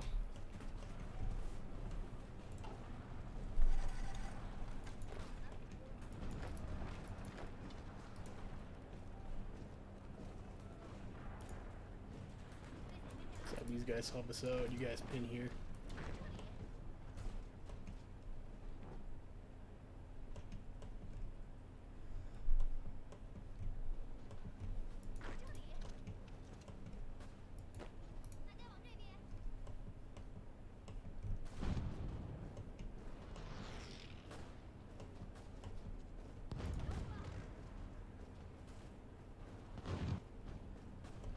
So take Jinan.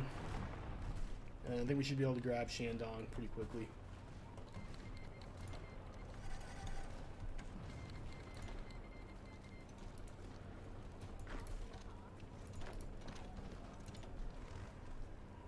Fortunately, I don't think we'll be able to catch too many of Ant King's units up here.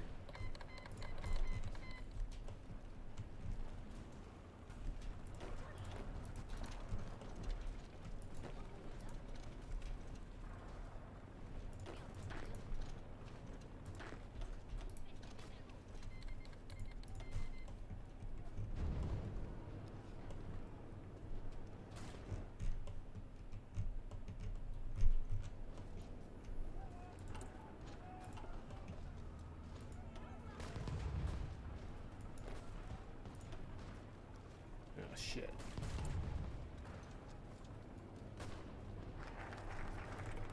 Alright, this is bad now. Okay, so we have some division cap problems.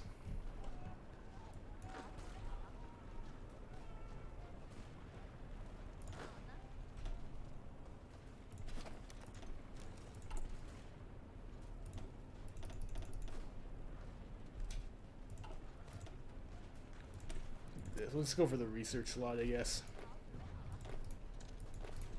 In there.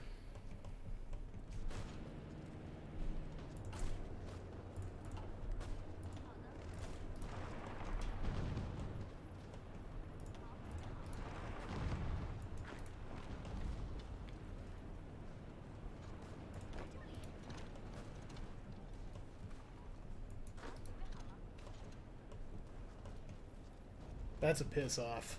Like, having to disband is such a huge piss off.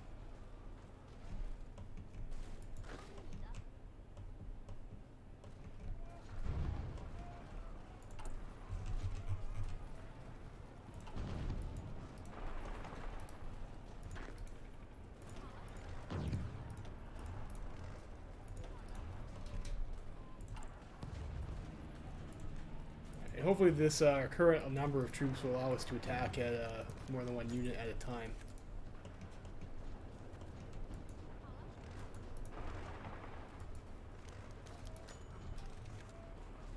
Fall of Luoyang, I think, where was that? That was over here, okay. After prolonged struggle, the ancient walls of Luoyang have fallen to Qing government forces. The city served as Wu Peifu's headquarters for many years, and only a matter of hours earlier, its last government official, still loyal to the Jade Marshal, evacuated, piling all manner of secret papers and war plans into waiting armored cars. Much of the city's population, well aware of the impending attack, fled to or hunkered down to ride out the storm. Now the city lies practically deserted and burning, a shell of its former self and a symbol of our desperate struggle for survival. Yeah, we'll have to avenge ourselves there. I mean, this wouldn't be a desperate struggle survival, but we got division cap fucked. Which is, of course, everyone's favorite Kaiserreich mechanic is the fucking divisions cap.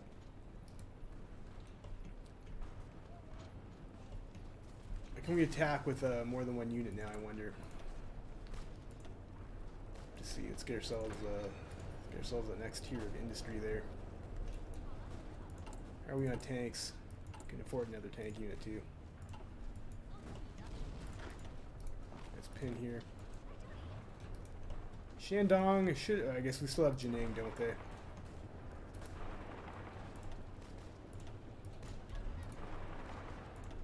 All right, so we can attack with more than one unit now, which is good. It's kind of a requisite to being able to win.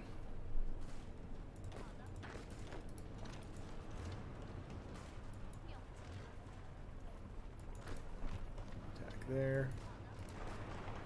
Bring up these guys.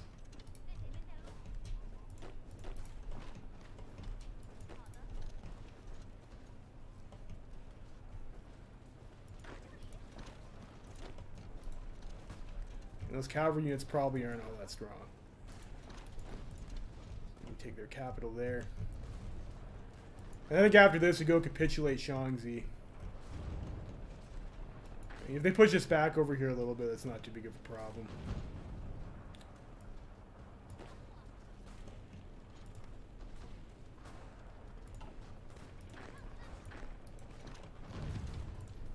I'm actually going to send some guys behind this river too, just in case. We'll hold the river line.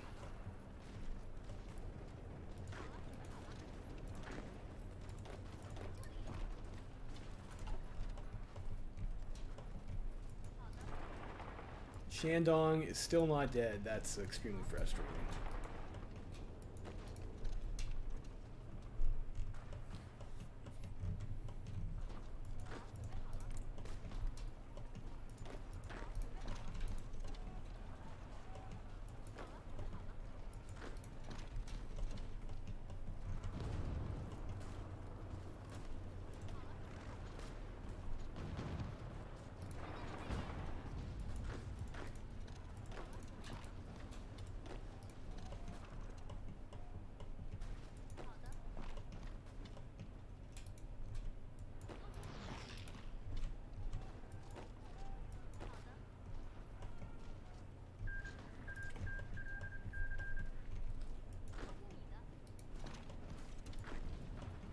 that, and we'll go to Yan'an. How close is Shaanxi to throwing it in? About 50%.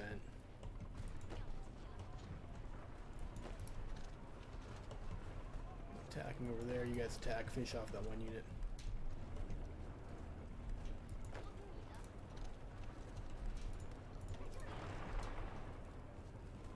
Kill that stack of guys there.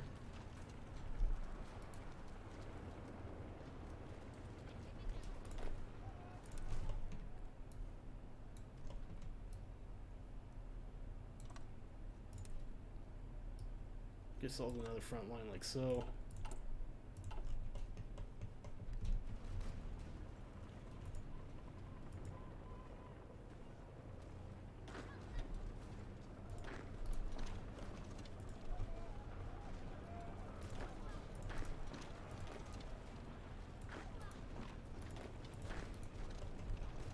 You have to pay attention over here now too. You cannot let them cross that river line.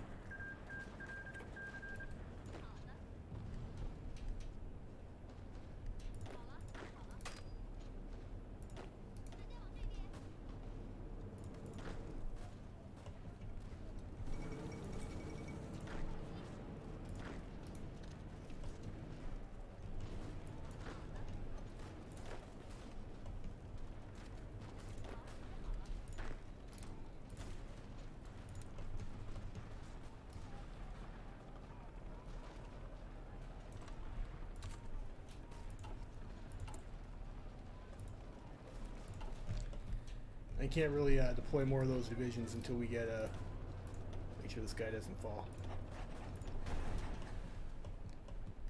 Till we get some more cap.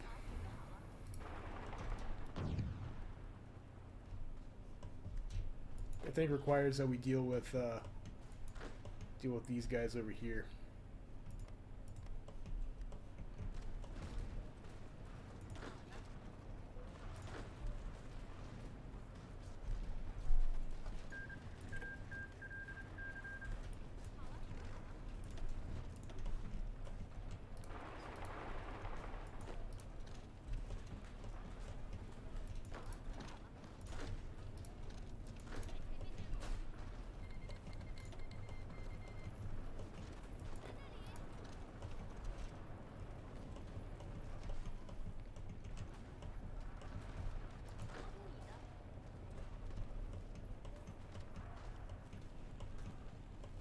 We'll take out those guys.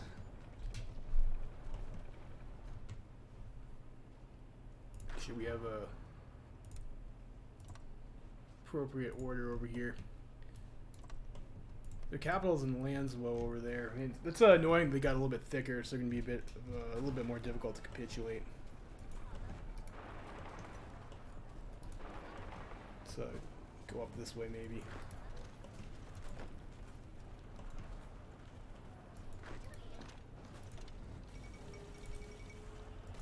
Who's justifying on us?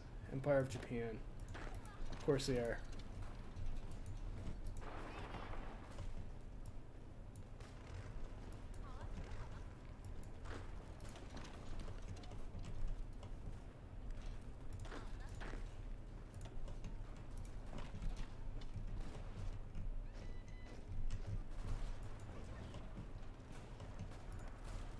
Hills tile.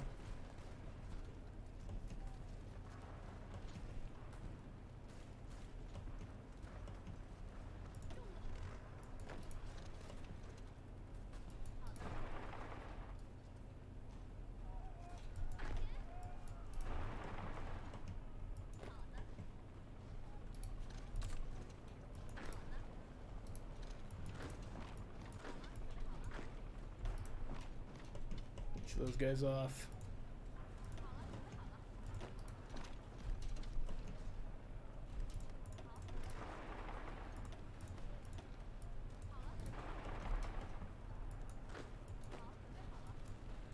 Can't believe that bastard Yan Jishan came after us. Why is he helping these Japanese-loving Feng Tian dogs? Germany is clearly the better major.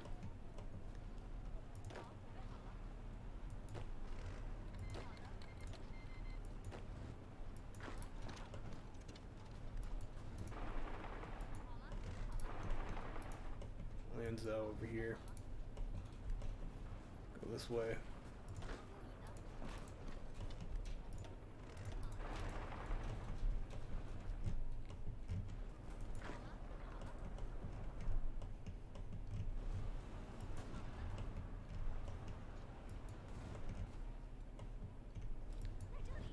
I think Xi'an is actually, is this a core territory for Shaanxi? No, it's occupied.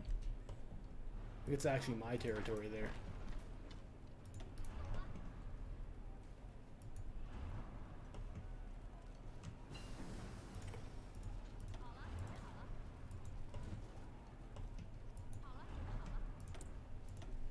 Let's go for construction.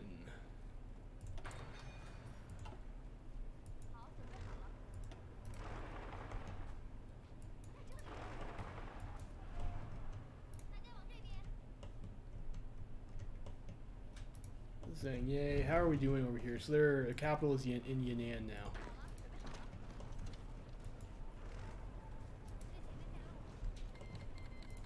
It's annoyingly a mountain pro. It's always a mountain. It's always a fucking mountain tile.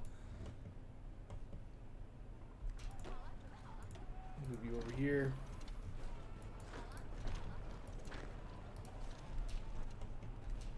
I'm pushing those guys.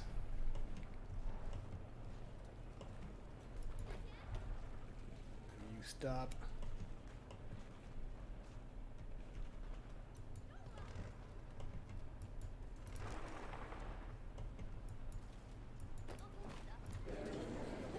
Great.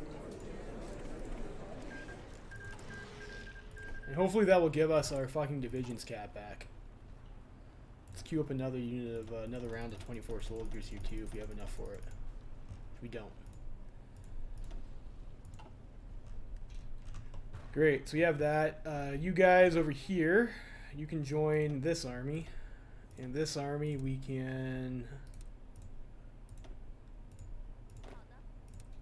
You guys have this bigger front line over here. Then we can start working on these treacherous and king dogs. And hopefully nobody else stabs us in the fucking back.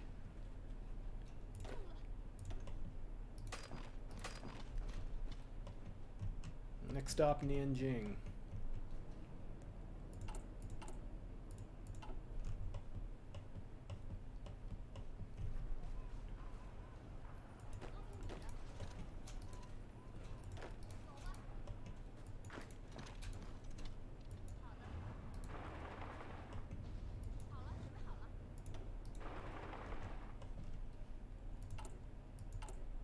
We're going for tanks too. This unit ready to deploy?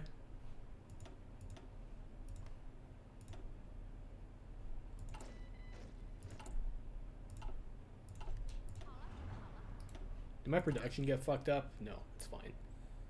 It's fine. I do need steel though. Do I have civilian factories? Can I get steel? Yes, we can get steel.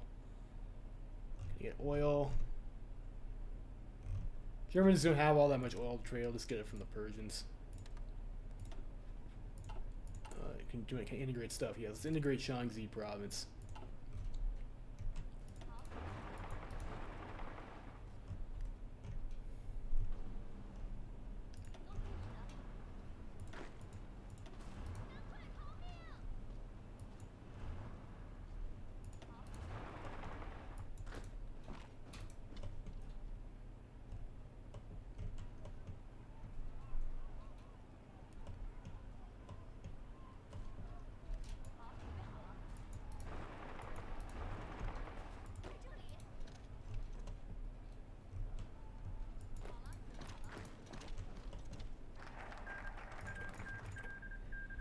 That Bass, we'll get the I'll get a research SWAT now.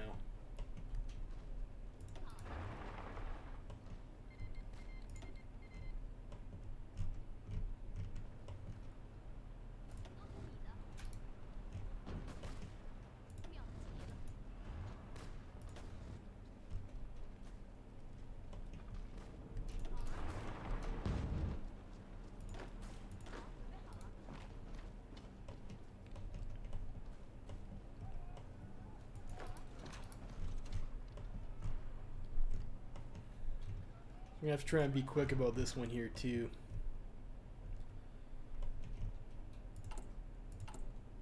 Alright. So we're at our division's cap. We still don't have as much of it as I would like.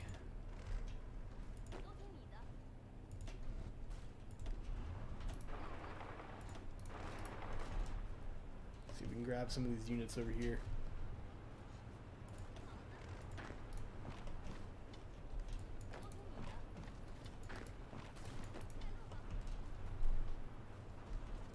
Nice, straight overrun.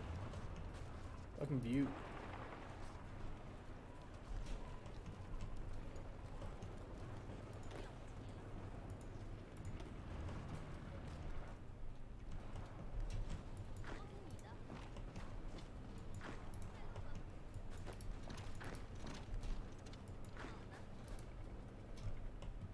In there.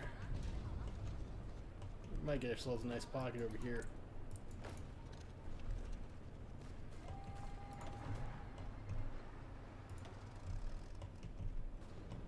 Damn Japanese.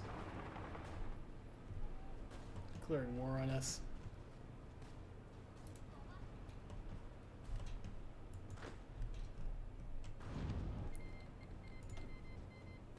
They call it Transimer. The fuck is that? It's Transimer. Transimer's. I didn't think Transimer was still a Japanese puppet. Thought that was changed or something.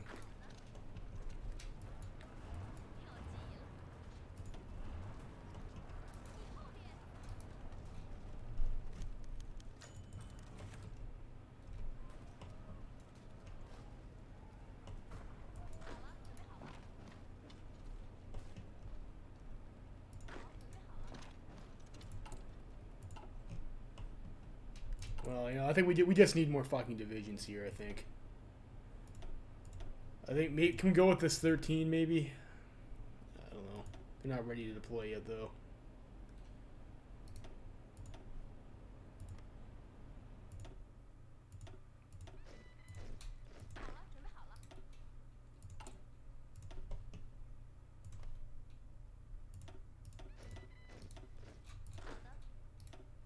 Let's make sure we have full stacks.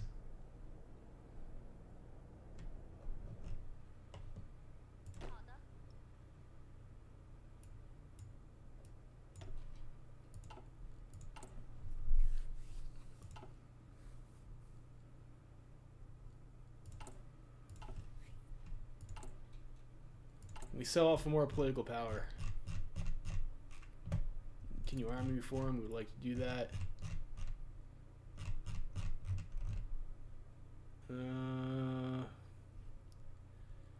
We need to get to war economy. I think we might have sold out a bit too much already, though.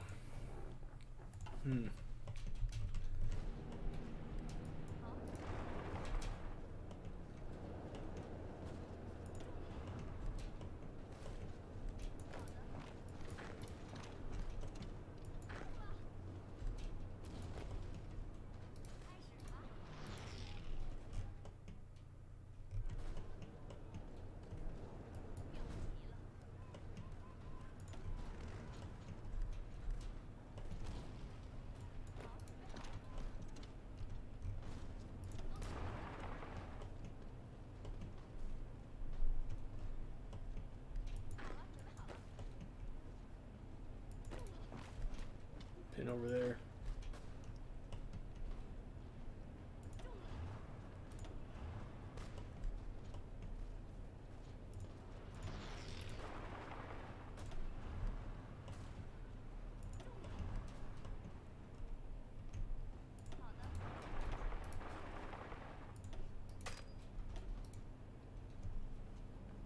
Why don't you move over here?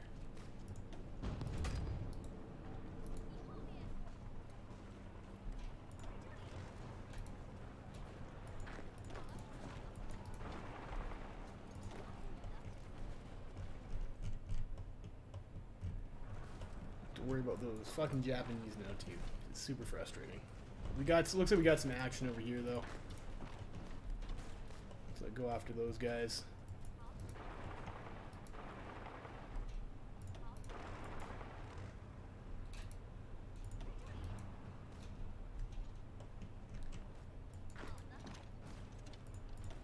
Some overruns.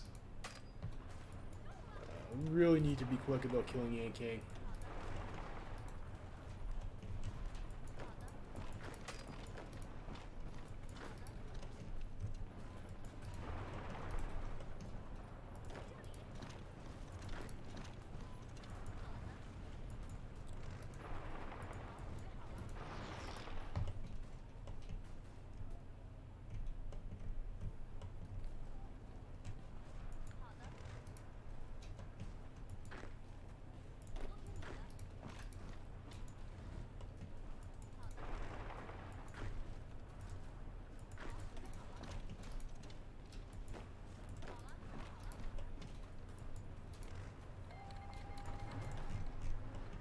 Oh, fucking come on, really?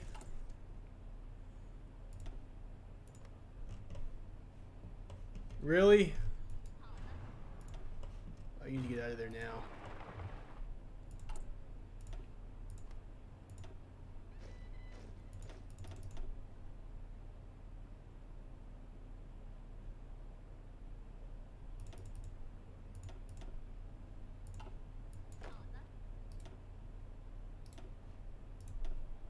Fucking Mongolians.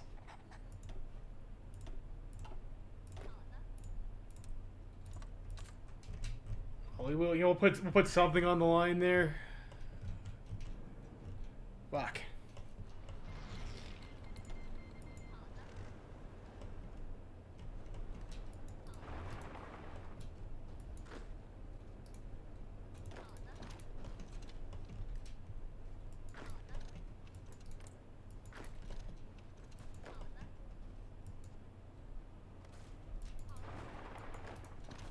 Yeah, this is like super frustrating.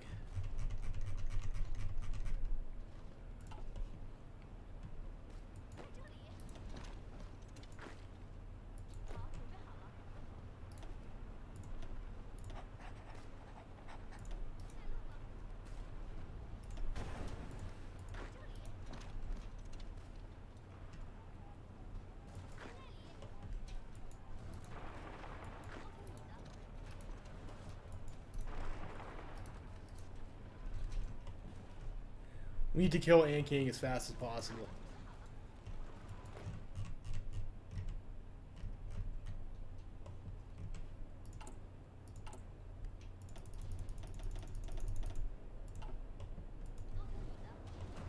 How close are they?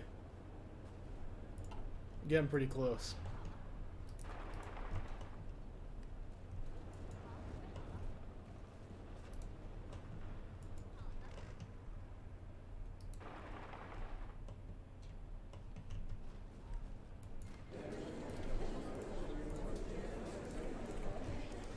Alright, King's dead.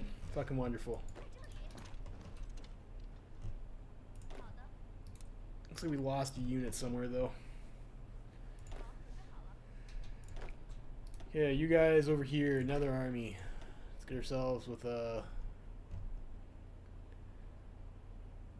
Who we promote here? I think we go with our Yang Sen. Yang. Alright, you're up, bud. You guys can go on the Mongol border.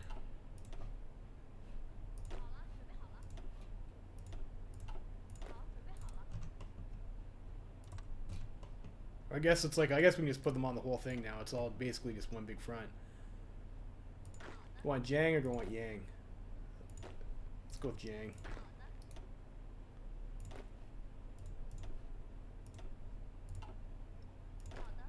So that was like a bit of a waste of command power, but whatever. So our division's capped now.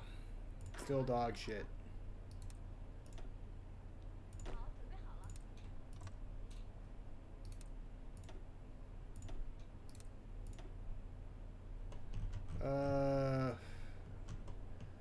Yeah, maybe that's a good idea. We'll just leave that there for now until these guys get into position.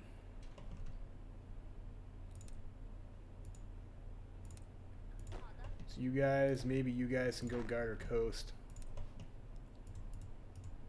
We do have to worry about the Japanese.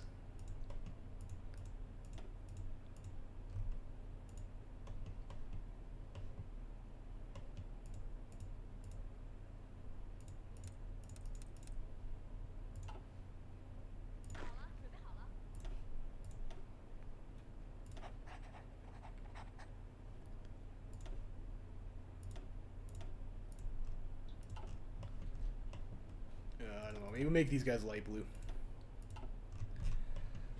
So what's the play after this? I think you guys over here, you guys can do this. I'll give you the manual orders to take that. You take here.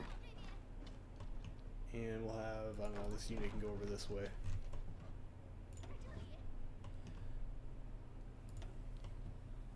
I don't think Feng Tian has access to Mongolia. Maybe we want to go try and make a play to knock out Feng Tian. Or, you know what, we could push in through maybe Mongolia around them.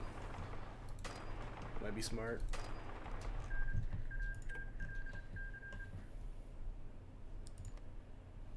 We get to peace out with them too. It's pretty tight.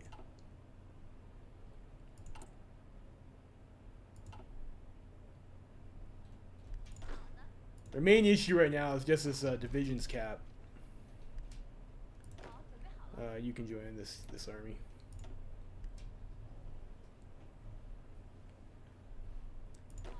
We'll send you over to the Coast Guards maybe. I'll give us a nice 2 stacks. Alright, okay, we got 77 divisions now. We can start deploying some more.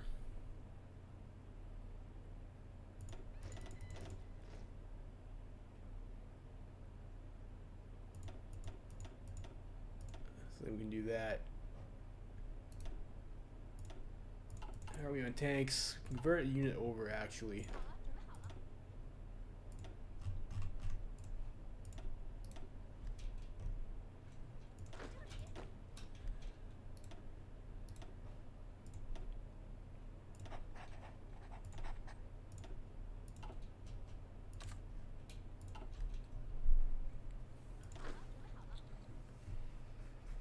I think maybe I'll stay on light tanks until we get the next model of medium tank. So see if we can troll some Mongolians. I don't think Feng Tian has military access to these guys, right? Yeah, no, they don't.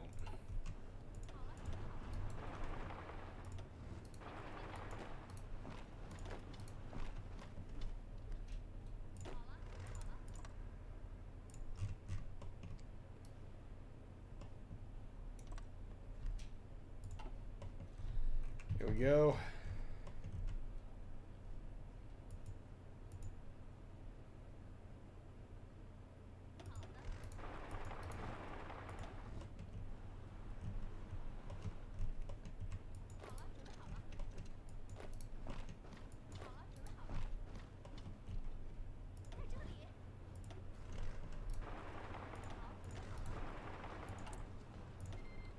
Yeah, I'll take volunteers.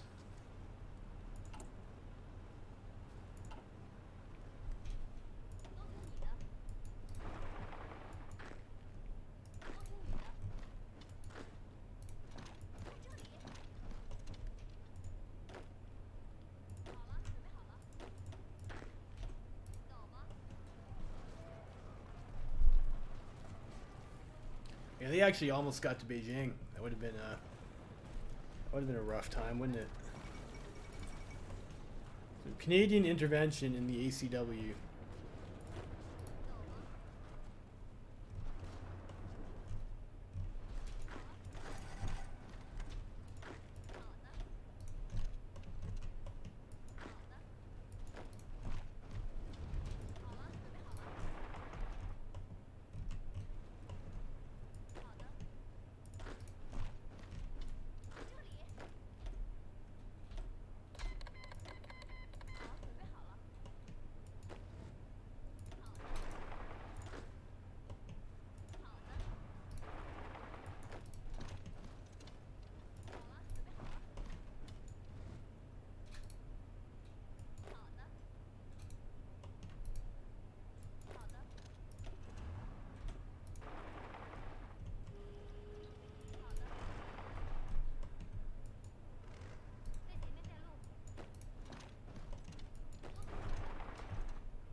Shit, I just canceled something, didn't I?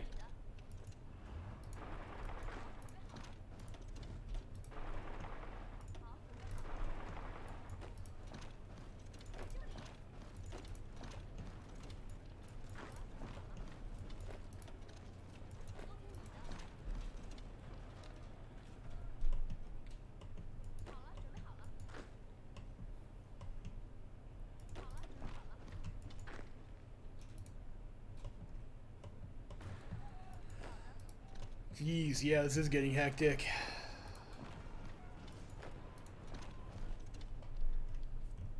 Now we have like this, unfortunately now we have this big ass fucking border with Japan.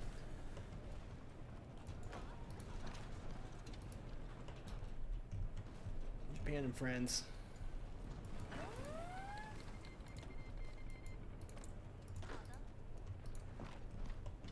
At least we have some, At least we have some volunteers. That's pretty cool.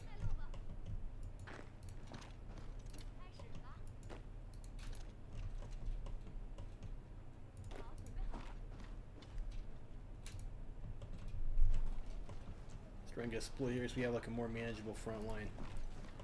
Let's work on killing that.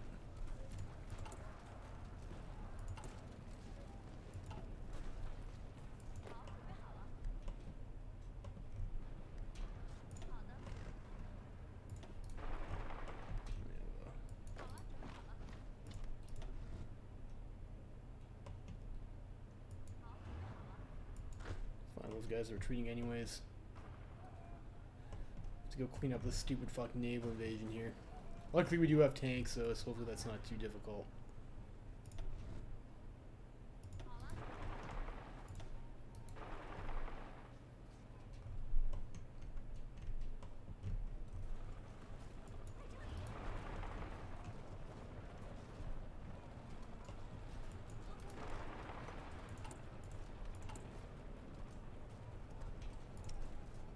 Maybe start a line of kind of mediums here.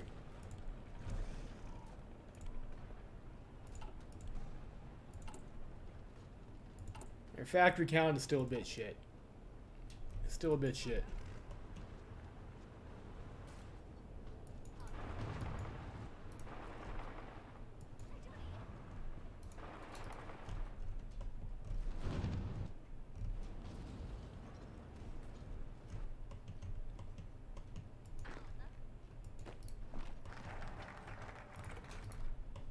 University exchange program.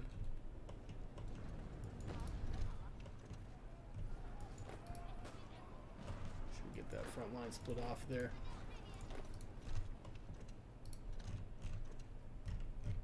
You know, I kind of like to keep Mongolia as a buffer, but it is a pretty long border, so I think maybe it's just easier to hold. Like, this isn't too many tiles over here to hold compared to the army size that we have.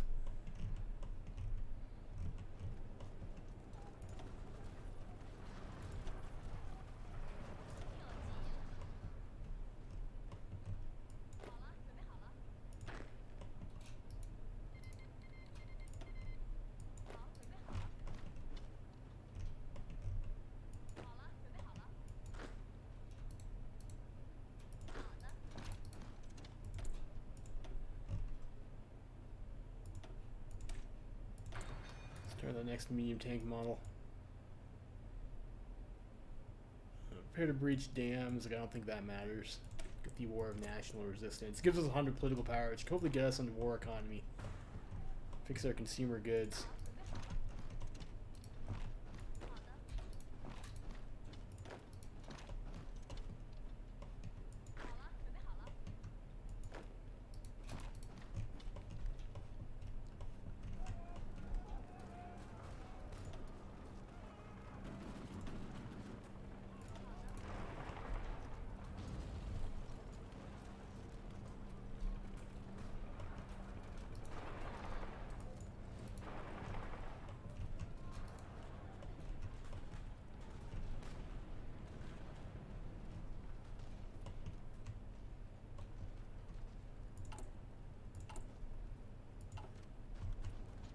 We got light tanks. We're in the green, but not much to spare.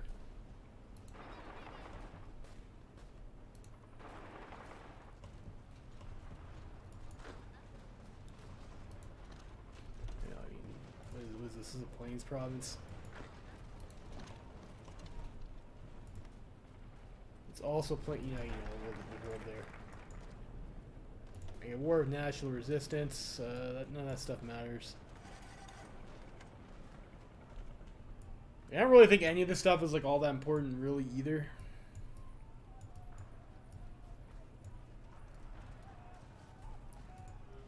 Army experience and war support, I mean, like, that doesn't really matter.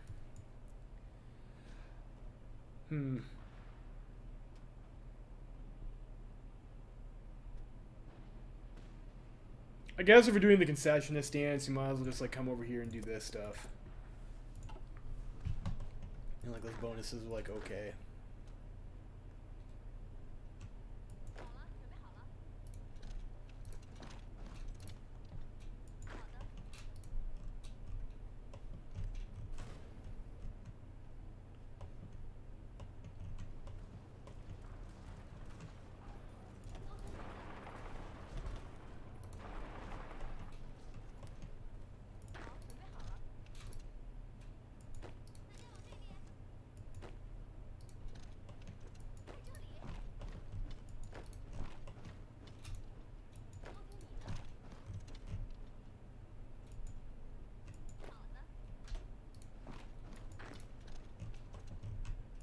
Go after that unit.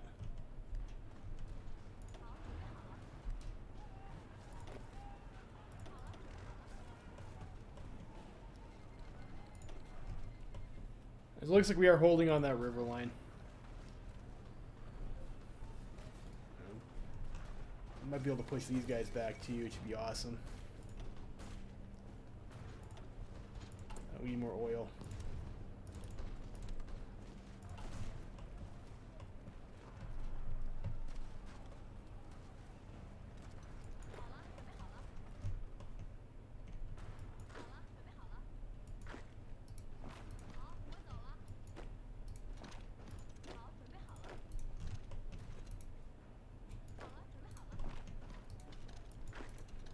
We just go for the cap here.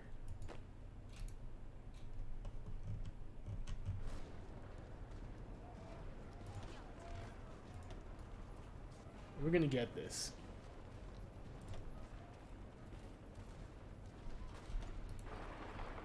It's should we hold here?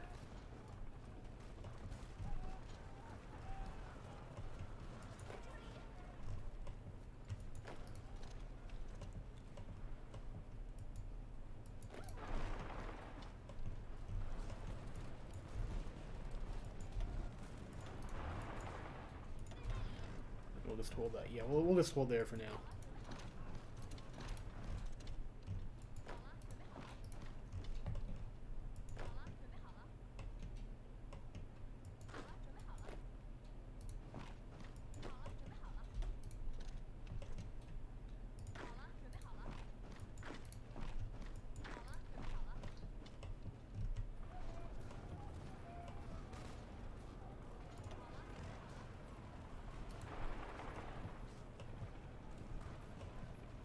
Maybe these guys over here will try and counterattack this tile, maybe. Fortunately, 20 with tanks, like, kind of shit for pushing infantry stacks, but whatever. It's what it's what we have.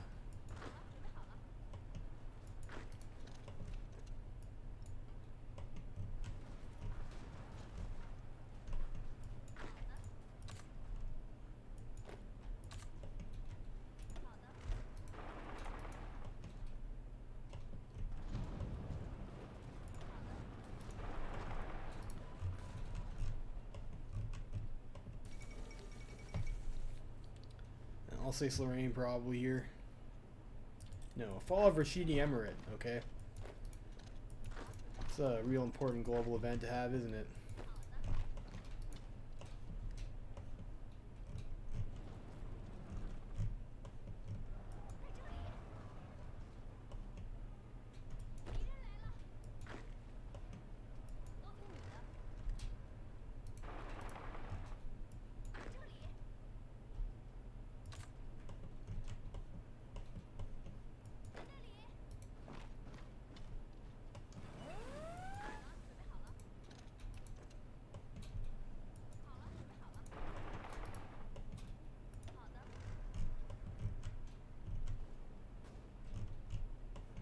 See if those tanks like eventually grind that out. They might.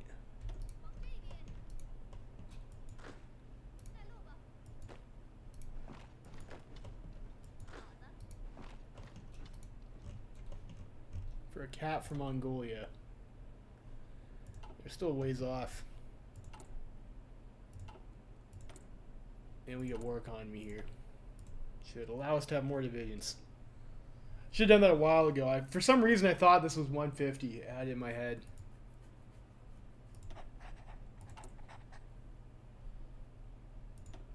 So we should be able to deploy more units after that.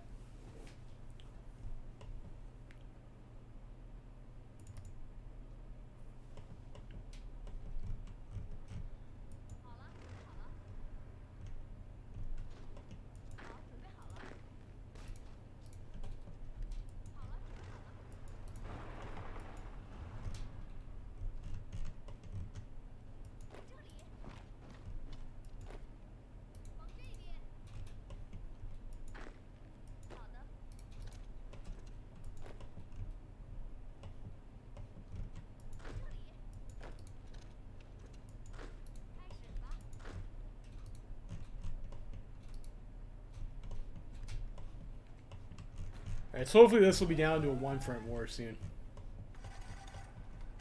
Hopefully. We still need, it looks like we need a bit more fuel still.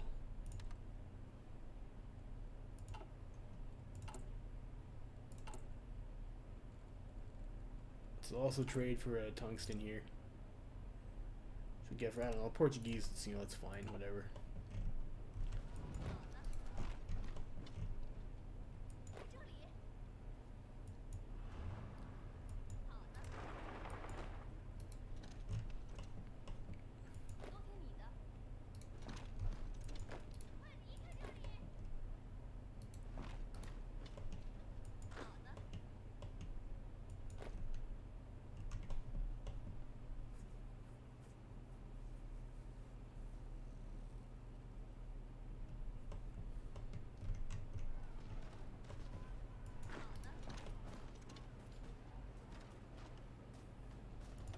I'm getting a choppy video warning over here too, so which is, you know, that's unfortunate.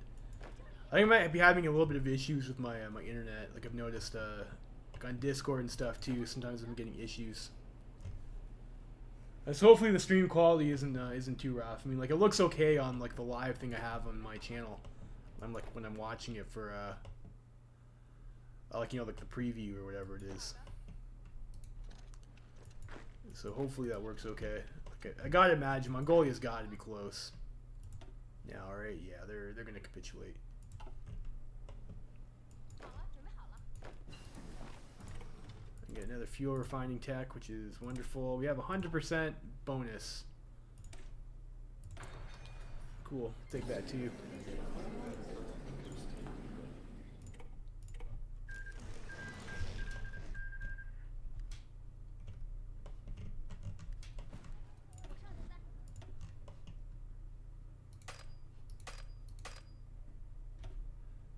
We get Panzer Leader now. So, you know, that's not terrible.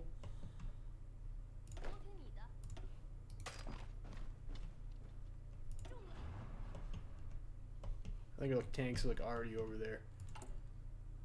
Okay, another 10 divisions out here.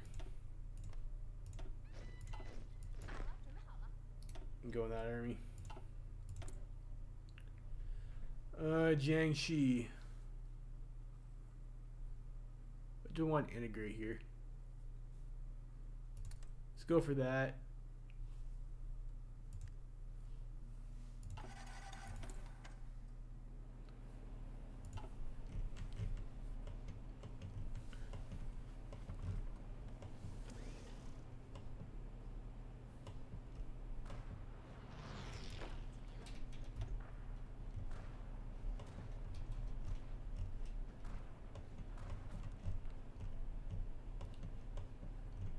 How many divisions? There's 22 divisions over there. So there's 22 divisions over here. We should have more divisions. Where's the other, like, 24? Because they're double stacked on this line, maybe? I don't know. Let's assign these guys over there.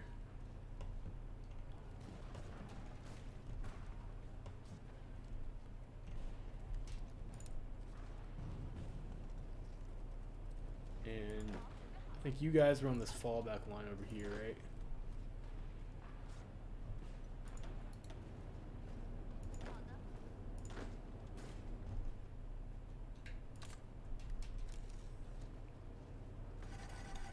like that, maybe.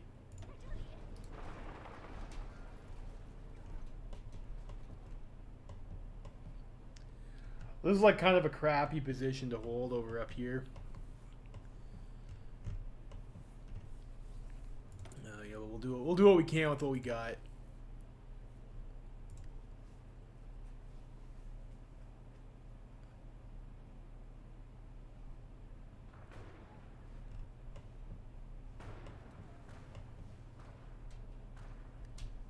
All right, looks like I'm getting some issues over here.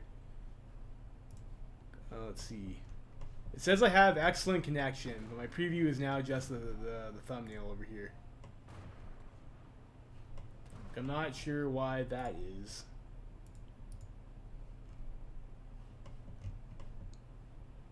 You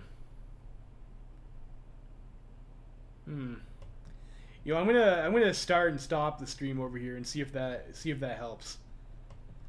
I will be right back.